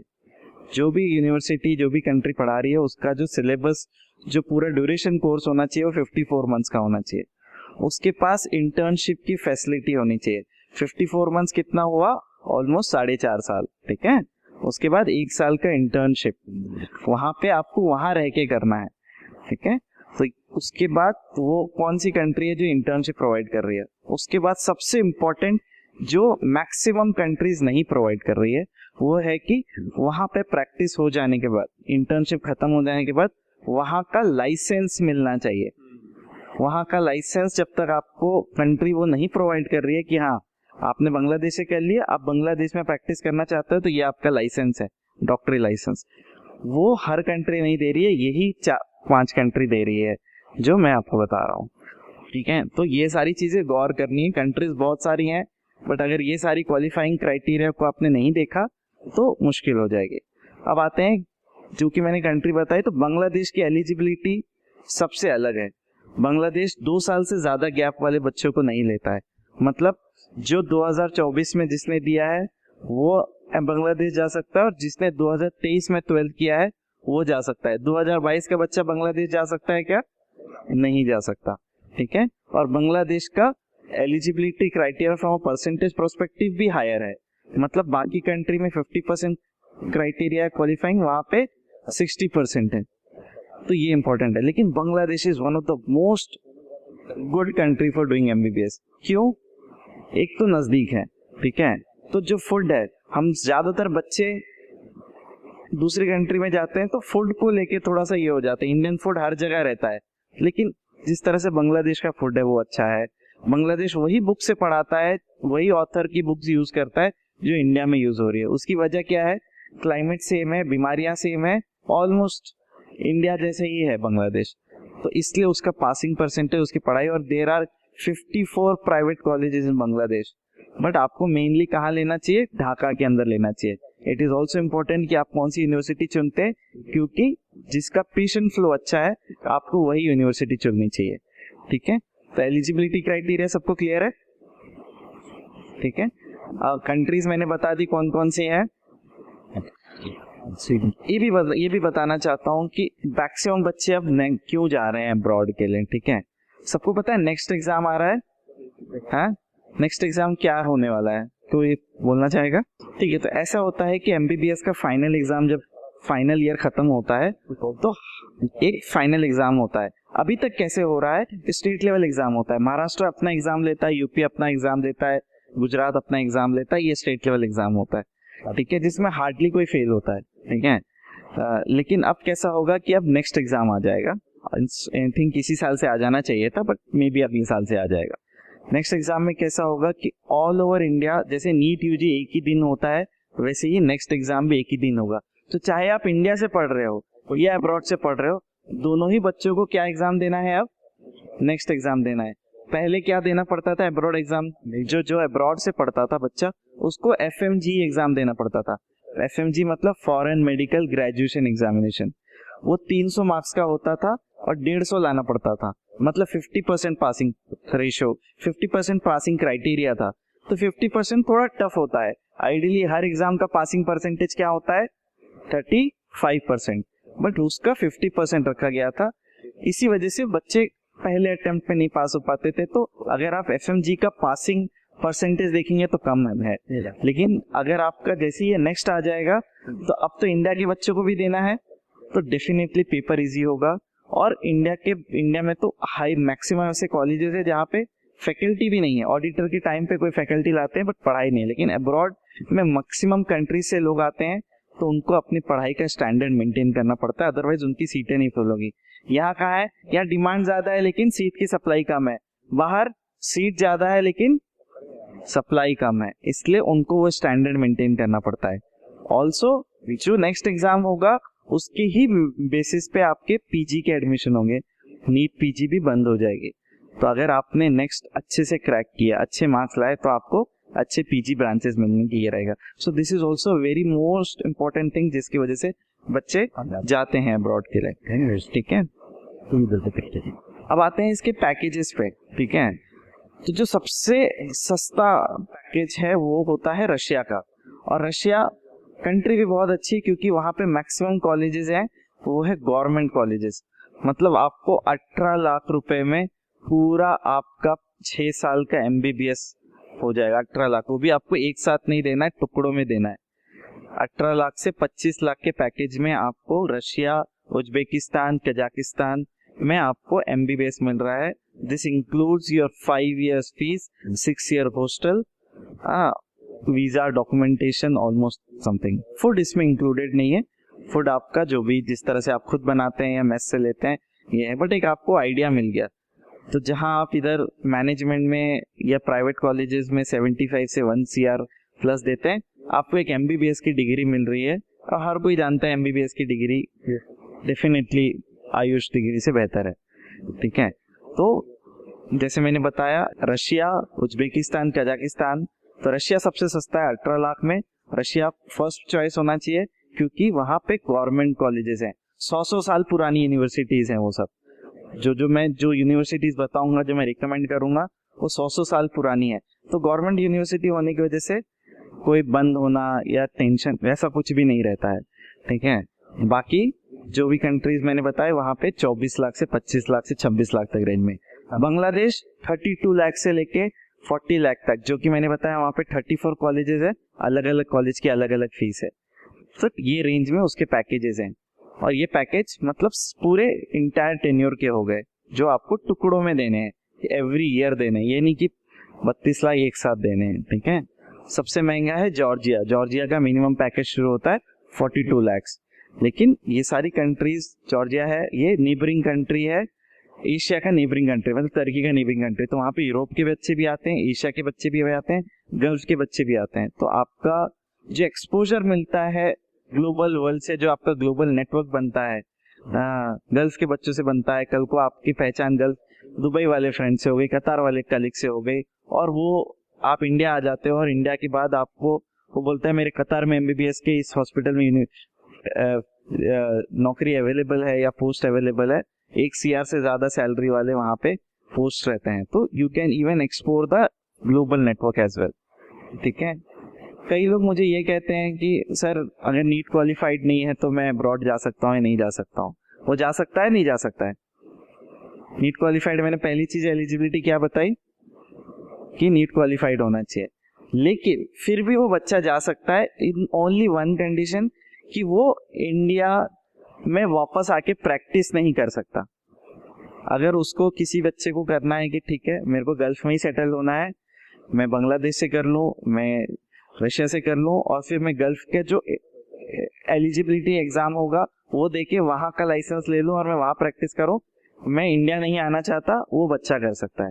लेकिन अगर आपका मकसद है कि मेरे को वापस इंडिया आके ही प्रैक्टिस करना है, then you have to be NEET qualified, ठीक है। तो ऑलमोस्ट मैंने काफी हद तक काफी चीजें बता दी हैं अब्रॉड के ताल्लुक से। रही बात BMS के ताल्लुक से, जैसे सर ने भी बताया कि अगर आपका 350 तक आया है, हाँ 350 से कम है स्कोर, हाँ तो महाराष्ट्र में BMS थोड़ा मुश्किल है, ठीक है।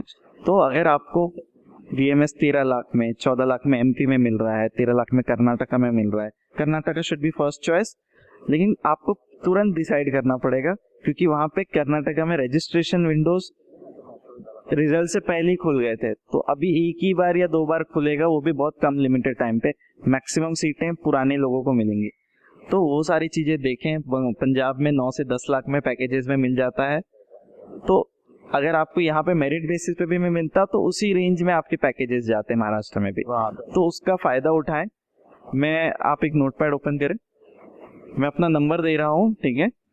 अब्रॉड के ताल्लुक से या BMS आपको आउटसाइड स्टेट में लेना है तो मुझसे रब्ता कर सकते हैं, मैं आपको गाइड करूंगा फ्री ऑफ कॉस्ट, सही से बताऊंगा कि कहाँ कैसे क्या किया जा सकता है। मेरा नंबर है 9967857212। अब्रॉड या BMS में आउटसाइड स्टेट में एडमिशन लेने के लिए बात करनी है।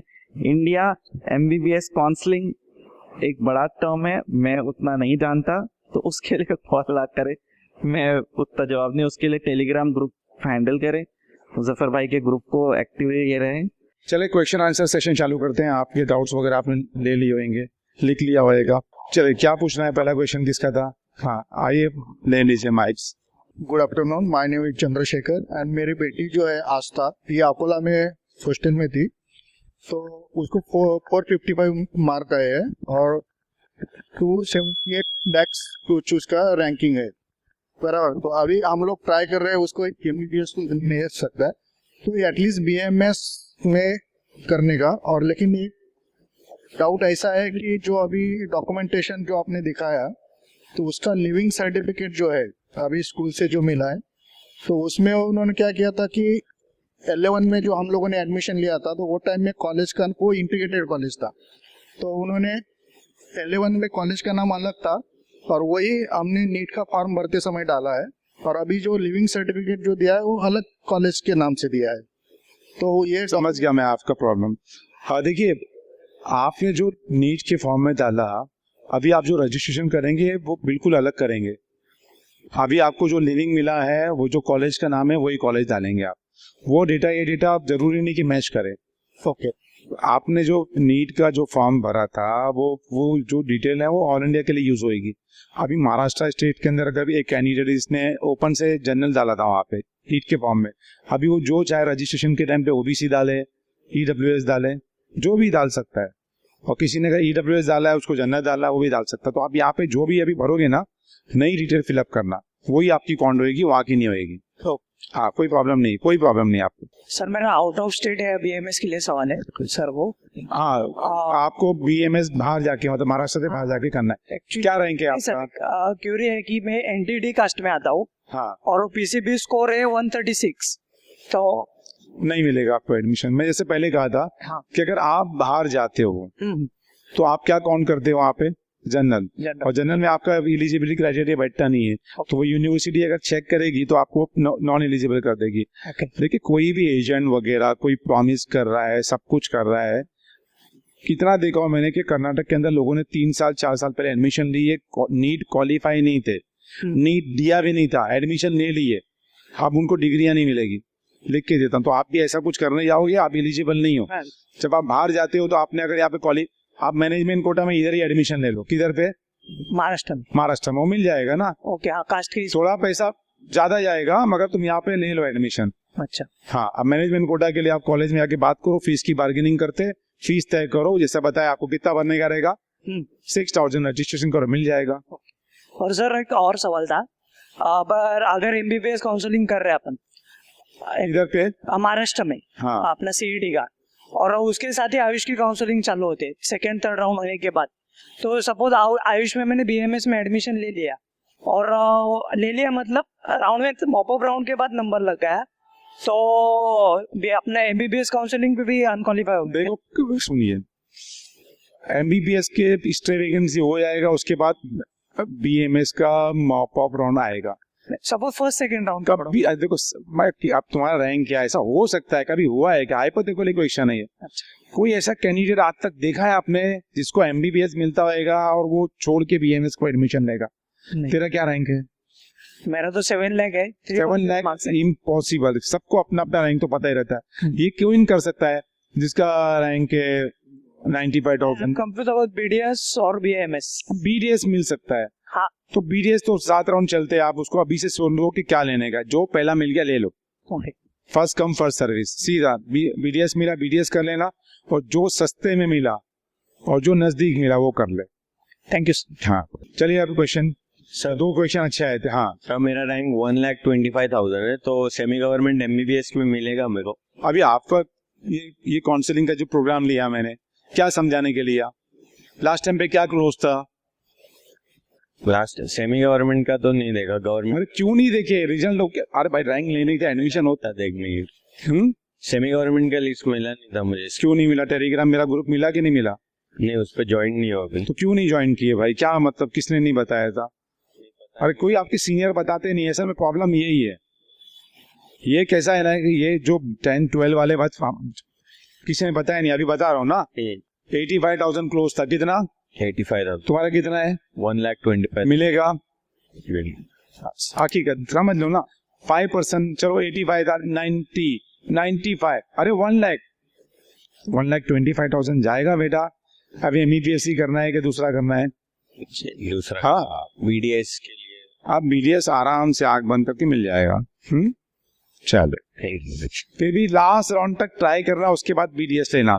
हाँ हेलो सर, मेरा नाम आकाश गुप्ता है। मुझे ये क्वेरी है कि मेरा जो रैंक है 88,000 है, तो मुझे ये पूछना था कि मेरे को अगर जो प्राइवेट कॉलेज है अगर वो कम फीस वाले लिमिटेड, मतलब मैंने सेलेक्ट किए 5-6, अगर वो मिलेंगे तो मैं लूँगा, या तो मैं डेंटल गवर्नमेंट के लिए जाना चाहता हूँ। तो मुझे ये पूछना था कि मैं कौन से राउंड तक MBBS सीट डालूँ और कौन से राउंड के बाद फिर मैं BDS कॉलेज डाला शुरू करूँगा। क्यों नहीं बाकी कॉलेज आप लेना चाहते हैं MBBS की?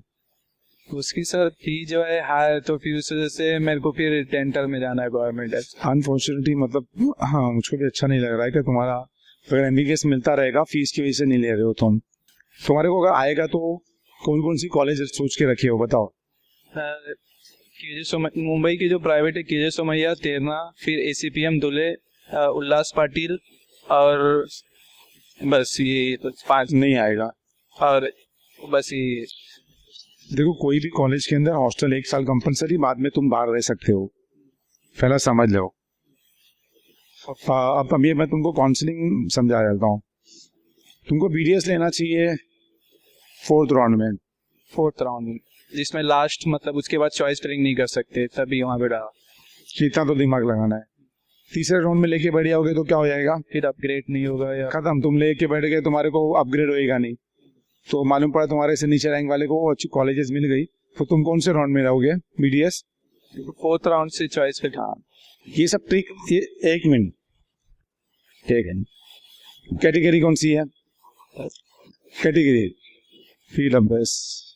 मालूम पड़ा 4th राउंड तक सीट ही नहीं आई BDS की, गवर्नमेंट की, तो ये भी हो सकता है ना। तो क्या करोगे? बैकअप क्या है? पहले 2 राउंड के अंदर BDS की कॉलेज डालना, मिलेगी लेना नहीं। क्या करेंगे? पहले राउंड में BDS मिला, नहीं लिए। दूसरे राउंड में BDS मिला, नहीं लिए। तीसरे राउंड के लिए रजिस्ट्रेशन करें, पहले MBBS डालना गवर्नमेंट, उसके बाद प्राइवेट जो तुम्हारे बजट में है, फिर गवर्नमेंट का BDS मिलेगा, लेना नहीं। सेकेंड राउंड में भी लेना नहीं।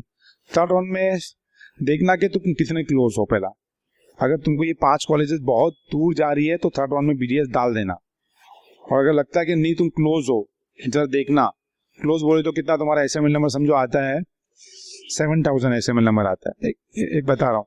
और अगर ये 6000 तक भी गया है कोई भी कॉलेज, 6000 तक तो भी मत डालना BDS, और 5000 पे क्लोज हो गया तो डाल देना। चल। हेलो। हाँ हाँ सर, ऑल इंडिया रैंक है 2,47,000। हाँ, SC कैंडिडेट है, ऐसी कैंडिडेट फीमेल कैंडिडेट है। क्या करेंगे भाई? इतना अच्छा मार्क्स आया, रैंक ऐसा आगे आगे, इसमें ना गवर्नमेंट में मिलेगा और ना सेमी गवर्नमेंट में। Actually we are looking for out of state. अब आउट टू स्टेट के लिए SC जाने वाले को अपने हाथ कैसे कटाता है बताता हूँ। कैसे कटाओगे हाथ अपने? बताओ, तुम बताओ ना। तुम्हारे हाथ कट जाएंगे बहुत बुरे। Government and semi government. नहीं, तुम सुनो तो सही, तुमको बता रहा हूँ। तुम बाहर जाके ले लोगे एडमिशन SC में, तुम हो जाओगे वहाँ पे जनरल, तुम महाराष्ट्र स्टेट का कोटा तुम्हारे हाथ से गया। अरे MBBS तो बिगिनिंग है, PG के लिए तुम्हारी SC खत्म हो जाएगी। वो जो स्टेट में तुम डोमिसाइल रहेगी वहाँ पे जनरल में रहोगे। सिर्फ ऑल इंडिया में SC रहोगे 50% सीट में, बाकी स्टेट तुम्हारे हाथ से चले जाएगा। MBBS करके बाद में तो फिर बाद में तुम्हारे इतना बड़ा प्रॉब्लम आएगा ना। इनफैक्ट MBBS बिगिनिंग है, MBBS करने के बाद PG नहीं हुआ ना तो फिर BMS वगैरह सब बराबर है। और तुम अपने हाथ काट लोगे किसके? SC कैटेगरी से। करोगे ऐसा बाहर जाके लोगे तो?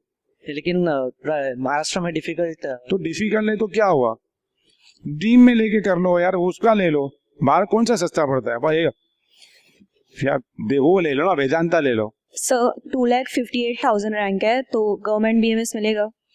मिल सकता है गवर्नमेंट भी। मेरा 225 था, प्लस माइनस हो भी सकता है। BMS अगर गवर्नमेंट, तुम कहाँ रहते हो?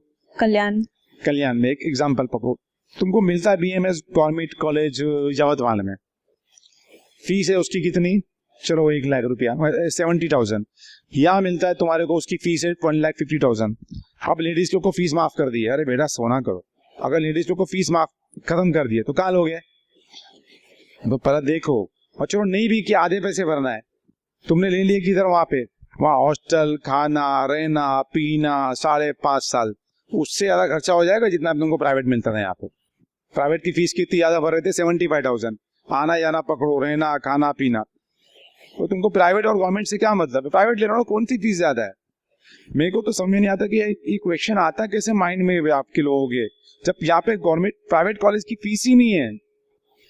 BMS में जा रहे हो तो प्राइवेट और गवर्नमेंट सोचने का ही नहीं, जो नजदीक है वो लो। सर 56,000 रैंक है, सो मुंबई प्राइवेट कॉलेज में MBBS में मिल सकता है? अरे नहीं मिलेगा तो नहीं करेगी क्या बेटा? आंसर नहीं सर, फिर BDS का ऑप्शन है। अरे भाई क्या प्रॉब्लम है तेरे को? अगर तेरे को MBBS मिल रहा है तो मतलब मुंबई में कर रहा है? Yes sir. क्यों? शादी हो गया मुंबई में रहने का रहेगा? सर वो लॉन्ग प्लान है ना। हाँ? अभी सर पेरेंट्स, फिर लाइक सर फिर और कहाँ मिल सकता है सर? अरे जानना मिल सकता है, किधर भी मिल सकता है, ACKM धूले मिल सकता है, उल्लास पाटिल मिल सकता है। ये क्या बात हुई कि तुम्हारे को अगर MBBS मुंबई में नहीं मिल रहा है तो तुम सीधा BDS कर लोगे? बाकी सब जगह तो मिल रहा है। और मैं बोल के परेशान हो गया, मतलब बता रहा हूँ तुम्हारे को कि अगर फीस का, अगर लेडीज लोग का आ गया है ना, इलेक्शन टाइम है, इलेक्शन होने वाला महाराष्ट्र में, बोले थे लोग ने अगर फीस खत्म कर दी है तो लो ना किधर पे भी जाके। अस्सलाम वालेकुम सर, फॉर्म भरते वक्त एग्जाम के उस वक्त EW सर्टिफिकेट मतलब सबमिट करेंगे, उस हिसाब से रैंक मिला हुआ है, और अगर अभी अवेलेबल नहीं है तो? अरे कोई टेंशन नहीं, हर एक का रूल है। अच्छा। हाँ, आप ही बताइए कि आपका रैंक कितना है? रैंक जो टोटल मार्क्स जो है 691 है और रैंक है 3,882। हाँ, ऑल इंडिया में जाना है ऑल इंडिया में जाना है कि स्टेट से रहना है? स्टेट से देना है। स्टेट से रहना है तो कोई टेंशन नहीं। अच्छा। आपने, मैंने जैसा आंसर दिया ना, आपने फॉर्म भरते टाइम पे जो भी कैटेगरी डाला था जी। वो भूल जाइए आप। अच्छा। अभी आपको रजिस्ट्रेशन करना रहेगा, किसका? महाराष्ट्र का। महाराष्ट्र। जो कैटेगरी आप डालोगे वो ही फाइनल रहेगी। तो आप अब रजिस्ट्रेशन करने के टाइम पे क्या डालोगे? अपना महाराष्ट्र जनरल डालोगे, जनरल में। तो आप जनरल हो जाओगे आप। जी। अगर ऑल इंडिया में लेना है तो उसका आंसर दूं, उसका भी है आंसर। अच्छा। आप सुनो, अगर- हाँ, अभी ऑल इंडिया में लेना तो सुन लो आंसर। सबसे पहला तो कैसा है, लास्ट 2 ईयर से ऐसे ही लोगों के लिए वो लोग वन टाइम चांस देते थे अच्छा। कि भाई किसी ने ऐसी गलती किया हुआ है कि EWS OBC डाल दिया और अभी सर्टिफिकेट नहीं है तो अपनी कैटेगरी को चेंज कर दे। अच्छा। एक नोटिस देते थे, जैसी काउंसलिंग चालू होती थी वो अपनी कैटेगरी को क्या कर सकता था? चेंज कर सकता था। वैसा नोटिस माइट भी पॉसिबल है कि दिस ईयर भी आए। जी। पहला आएगी तो क्या करोगे आप ऑल इंडिया में? तो सर्टिफिकेट इशू। अरे कैटेगरी चेंज कर लोगे भाई, सर्टिफिकेट कहाँ से लाओगे? जी। कैटेगरी चेंज कर दी आपने, EWS का जनरल कर दिए, बराबर। टेंशन खत्म हो गया, ठीक। अब जनरल हो गया। चलो ये नोटिस नहीं आई, नहीं है। तो नोटिस नहीं आई तो इसका दूसरा तोड़। दूसरा तोड़ ये है कि फर्स्ट राउंड में EWS के अंदर कोई ऐसी कॉलेज डालना जो EWS में मिल जाए। अच्छा। एक ही कॉलेज डालना ऐसी जो तुम्हारे रैंक पे EWS से मिलती रहेगी। जी। वो ले वहाँ मिल के अलाउड हो गई, हाँ। वहाँ जाना एडमिशन लेने के लिए, हमारे पास EWS सर्टिफिकेट ही नहीं है, अच्छा। तो वो क्या करेगा? एडमिशन तुम्हारे को दे दी। नहीं देगा। और क्या लिखेगा वहाँ पे कि इसका EWS सर्टिफिकेट नहीं, इसको जनरल में कर दो। तो सेकेंड राउंड में तुम जनरल में हो जाओगे। अगर ये तुमने गलती पहले राउंड में चेंज नहीं कराया तो बहुत प्रॉब्लम आएगा। अच्छा। तो मगर आपको क्या करना पड़ेगा, ये देखना पड़ेगा, मेक श्योर कि क्या मिले, किसमें सीट मिले तुम्हारे को। जनरल में। हाँ, EWS पर है। हाँ, EWS पर। EWS में सीट मिले। 2 चीज पता है ना? अच्छा, अगर इनकम सर्टिफिकेट है तो नहीं चलेगा, सिर्फ इनकम सर्टिफिकेट। इनकम सर्टिफिकेट से कुछ नहीं है, EWS कोटा होता है। अच्छा। और फिर भी देखो, एक तो प्रोसेस बहुत आसान है, बहुत आसान है, फिर भी अगर समझ में नहीं आ रहा तो बैठिएगा थोड़ी देर। जी। हाँ, ठीक। क्योंकि मैं भी नहीं चाहूंगा 691 मार्क्स एक जबरदस्ती गलती की से प्रॉब्लम आए। ठीक है। Sir my name is Apoorva Singh. Sir 381 marks में गवर्नमेंट BHMS। अरे मिल जाएगा ना गवर्नमेंट। अरे फिर बात वही आ जाती है, आप लोग को मैं समझ नहीं आता BHMS के लिए गवर्नमेंट और प्राइवेट में क्या फर्क है? एक तो कॉलेज खुला हुआ है, गवर्नमेंट से करने वाले क्या जिंदगी में आप डॉक्टर के पास जाते पूछते हो किससे कि तुमने गवर्नमेंट से किया था कि प्राइवेट से किया था कि कोई से कॉलेज से किया था? क्या फायदा है? मतलब तुमको यहाँ तुम रहते हो, तुमको यहाँ पे चंदा बहन वगैरह मिलती है, अच्छी कॉलेज मिलती है, खाली एक ही कॉलेज है जलगांव में, एक कॉलेज है, वहां जाके करने में तुम्हारे उससे ज्यादा पैसे खर्चे हो जाएंगे। तो किधर ही मिलता, ले लो। सर BHMS में प्राइवेट में फीस क्या है? 90,000, 80,000, 70,000, उससे ज्यादा तो खर्चा हो जाएगा आने जाने में। चंदा बहन टॉप की कॉलेज है, वो ले लो।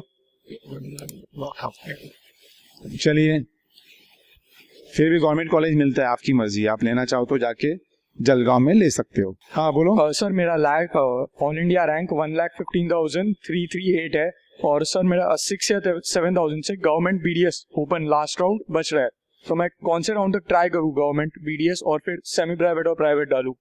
मानी सी बात है, 4th राउंड में तुम जाके सीट लोगे ना, हाँ। 4 राउंड तक देखो, अपनी नसीब को आजमाओ, नहीं मिलता रहेगा तो BDS ले लेना। हाँ सर, मतलब BDS ही लेना है, उसमें BDS लेना इतना कंफर्म है, लेकिन गवर्नमेंट BDS कॉलेज थोड़े से रैंक के वजह से रह रहे। 4th राउंड में मिलेगा तुम्हारे को, उससे पहले तो मिलेगा ही नहीं, मानी सी बात है। हाँ हाँ, ऐसे में अच्छा आ गया तो 3rd राउंड में भी हर टर्म में डालते रहना। गवर्नमेंट अपने गवर्नमेंट MBBS प्राइवेट जो बजट में है, सेमी गवर्नमेंट और गवर्नमेंट BDS। 3rd राउंड में गलती से भी प्राइवेट BDS क्या करोगे? नहीं रहा। हाँ, दिमाग आ गया, चलो यही काउंसलिंग है। सर मेरा 381 मार्क्स है और 4 लाख रैंक है, तो प्राइवेट MBBS महाराष्ट्र में कितना बजट जाएगा टोटल? क्या बताया था मैंने? प्राइवेट मिलता है आपको? प्राइवेट तो नहीं मिलेगा, मतलब उतने में। कितने में क्लोज था? तो 4 लाख में मिलता है क्या? नहीं तो कौन सी कॉलेज मिलती है आपको? डीम की फीस देखिए क्या, बहुत ज्यादा है उसका। तो फिर क्वेश्चन ही, मतलब आपको कुछ समझो ना बेटा। BMS प्राइवेट में होगा क्या? कितना मार्क्स? 455 है। अरे मिलता है ना 6, तो मैंने एक डाल दिया ना, बताए ना आप लोगों को, क्या टेंशन है, उसको मिलता है। मुंबई में मिलेगा? अभी मुंबई मिलेगा क्या? अभी एक मिल गया तो मुंबई में, चलिए अस्सलाम वालेकुम सर। सलाम। मेरे 632 मार्क्स है और 46,329 रैंक है। तो गवर्नमेंट कॉलेज पता नहीं, छोटी सी होप है, क्या पता आप मिल जाए। हाँ, अच्छी बात है, होप रखना भी चाहिए, क्यों नहीं रखना चाहिए। अभी क्या 630 मुझे समझ में नहीं आ रहा कि मैं किस राउंड से, फिर अगर प्राइवेट कॉलेज मेरा है प्रायोरिटी तो फिर मैं किस राउंड से डालूं। देखिए अभी मैंने सोचा था कि ये साल में कुछ देखते हैं। तुम्हारे को 46,000 रैंक है ना, तुमको या तो खुद दिमाग लगा के काउंसलिंग करना पड़ेगा कि भाई तुमको सीट लेना चाहिए 4th राउंड में ही। 4th राउंड में ही तुम्हारे को अगर मिलने के चांसेस बने हैं, वो तुमको आएगा देखने समझ में कि मिलने वाला है कि नहीं मिलने वाला है, क्या करने वाला है।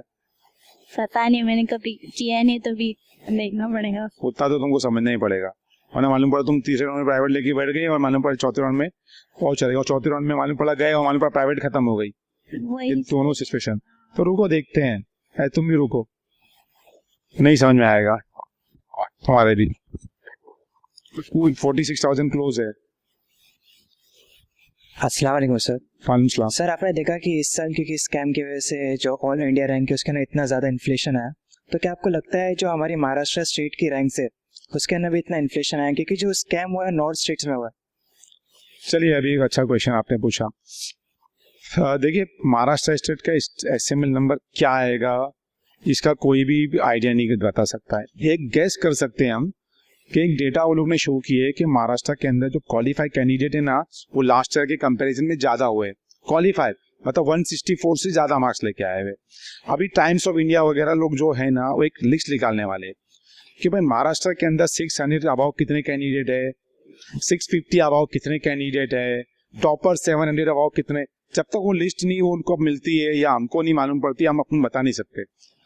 ये इसका आइडिया आपको नहीं आएगा। मुझको लगता है लास्ट ईयर का जो था ना, ये रैंक पे जो एसएमएल था, मैंने उसकी लिस्ट डाला था। कहाँ डाला था? आपके ग्रुप टेलीग्राम पे। आपने देखा, उससे एक टेंटिवली आइडिया आएगा। लास्ट ईयर पकड़ के चलो कि भाई चलो टॉपर्स तो वहां पे थे, तो अपना जो रैंक आया उसका एसएमएल निकालो लास्ट ईयर के हिसाब से। और सर जो मेरी बहन है, सिस्टर है, उसको 659 मार्क्स मिले और 22,000 रैंक है, तो आपको लगता है बॉम्बे में हो जाएगा इस साल? देखिए, ये सब एडमिशन तो 101% मिलता है। अब बॉम्बे में मिलता है कि नहीं मिलता है, मैं ये भी नहीं कहूँगा कि नहीं मिलता है। हो सकता है मिल जाएगा, क्योंकि लास्ट टाइम मैंने खुद ही एक कैंडिडेट का 599 में मतलब 30,000 में कराया था एडमिशन। भाई बेटा, वो ट्रिक है बहुत बड़ी, वो काउंसलिंग की एक बहुत बड़ी ट्रिक है। बैकअप लेके चलना करना, अगर उसके लिए मैंने 2-3 लोगों को प्रॉमिस कर चुका हूँ, तो वो ट्रिक्स के चक्कर में बैठना नहीं बेटा, वरना साल खराब करोगे अपना। मैंने ऑलरेडी वो प्रॉमिस किसी को कर चुका हूँ। वो ट्रिक लेने के लिए वो बैकअप लेना पड़ता है, सब कुछ करना पड़ता है, रिसर्च करना पड़ता है। मैं तुमको चीजें दिखाऊंगा ट्रिक के लिए कितनी मेहनत करना पड़ता है। तो आप क्या करो, उतना चक्कर लालच मत पालना। 4-5 लोगों को मिलता है, 4 राउंड में जो फर्स्ट राउंड में जो देख देख के करना, और इतना रिस्क मत मानना। मालूम पड़ा वो आएगा, एडमिशन कब मिलेगा, वो कौन से राउंड में मिलेगा? थर्ड में किधर आता है? 4th राउंड में मिलता है। और मालूम पड़ा 4th राउंड में तुम्हारे तो अच्छा रैंक वाला बैठा हुआ है, तो सीट ही नहीं आई बॉम्बे की, तो वो रिस्क मत पालो। मिल रहा है गवर्नमेंट कॉलेज, पहले राउंड से लो, 3 राउंड तक अपग्रेड करो, रिस्क मत पालो, क्योंकि वो तुमको समझ में नहीं आएगा। अस्सलाम वालेकुम सर। अनसलाम। सर वो नेम करेक्शन से लेकर है सवाल। क्या बोले? नेम करेक्शन में नेम करेक्शन कोई इशू नहीं भाई, क्या टेंशन है?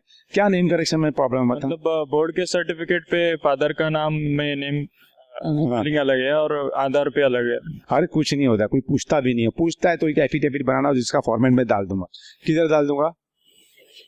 टेलीग्राम ग्रुप पे, बस जा। और इतने ऐसे एडमिशन बहुत कराया मैंने, कुछ नहीं, कोई टेंशन मत दे, कोई देखता भी नहीं है वो। और कॉलेज वाला देखेगा तो क्या दिखा देना? एफिडेविट दिखा देना, नो गैजेट, फोन नहीं, एफिडेविट। रजिस्ट्रेशन के टाइम में सर मतलब कौन सा? रजिस्ट्रेशन के टाइम पे जो बोर्ड पे है वो डाल देना। हाँ, और सर और एक ये था, मतलब आप जैसा आप बोले बीएमएस उसके लिए, आयुष कोर्स के लिए, प्राइवेट और गवर्नमेंट के लिए ऐसा कोई ये नहीं है। तो किसी के अगर ऐसे मार्क है जिसको गवर्नमेंट बीएमएस बीएमएस नजदीक नियर बाई कॉलेज लो, मेरा बोलने का मतलब नियर बाई। अगर एक दूर कॉलेज मिल रही है आपको जिसमें आने जाने में खर्चा है, पैसे खर्चे हो रहे हैं, नियर बाई कॉलेज लो, अच्छा रहेगा ना। ठीक है, अगर सर मतलब अगर तीनों कोर्सेज में BMS, BHMS और BMS तीनों में मतलब चांस है लगने का, तो तो आज तीनों में चांस है तो जो अच्छा है BMS है वो ले लो, ज्यादा है सर मतलब प्रॉब्लम ऐसा है, बच्चा जो है ना वो उर्दू से पढ़ा हुआ है तो उसको सर संस्कृत तो BMS करा दो, भी अच्छा कोर्स है। हाँ, BMS है सर। BHMS के लिए मतलब गवर्नमेंट जॉब आगे गवर्नमेंट जॉब तो भाई दोनों में नहीं है, इसमें। सिर्फ BMS वाले को मिलता है, वो भी रूरल में, सिटी में नहीं मिलता है। हाँ, ओके ठीक। चलिए।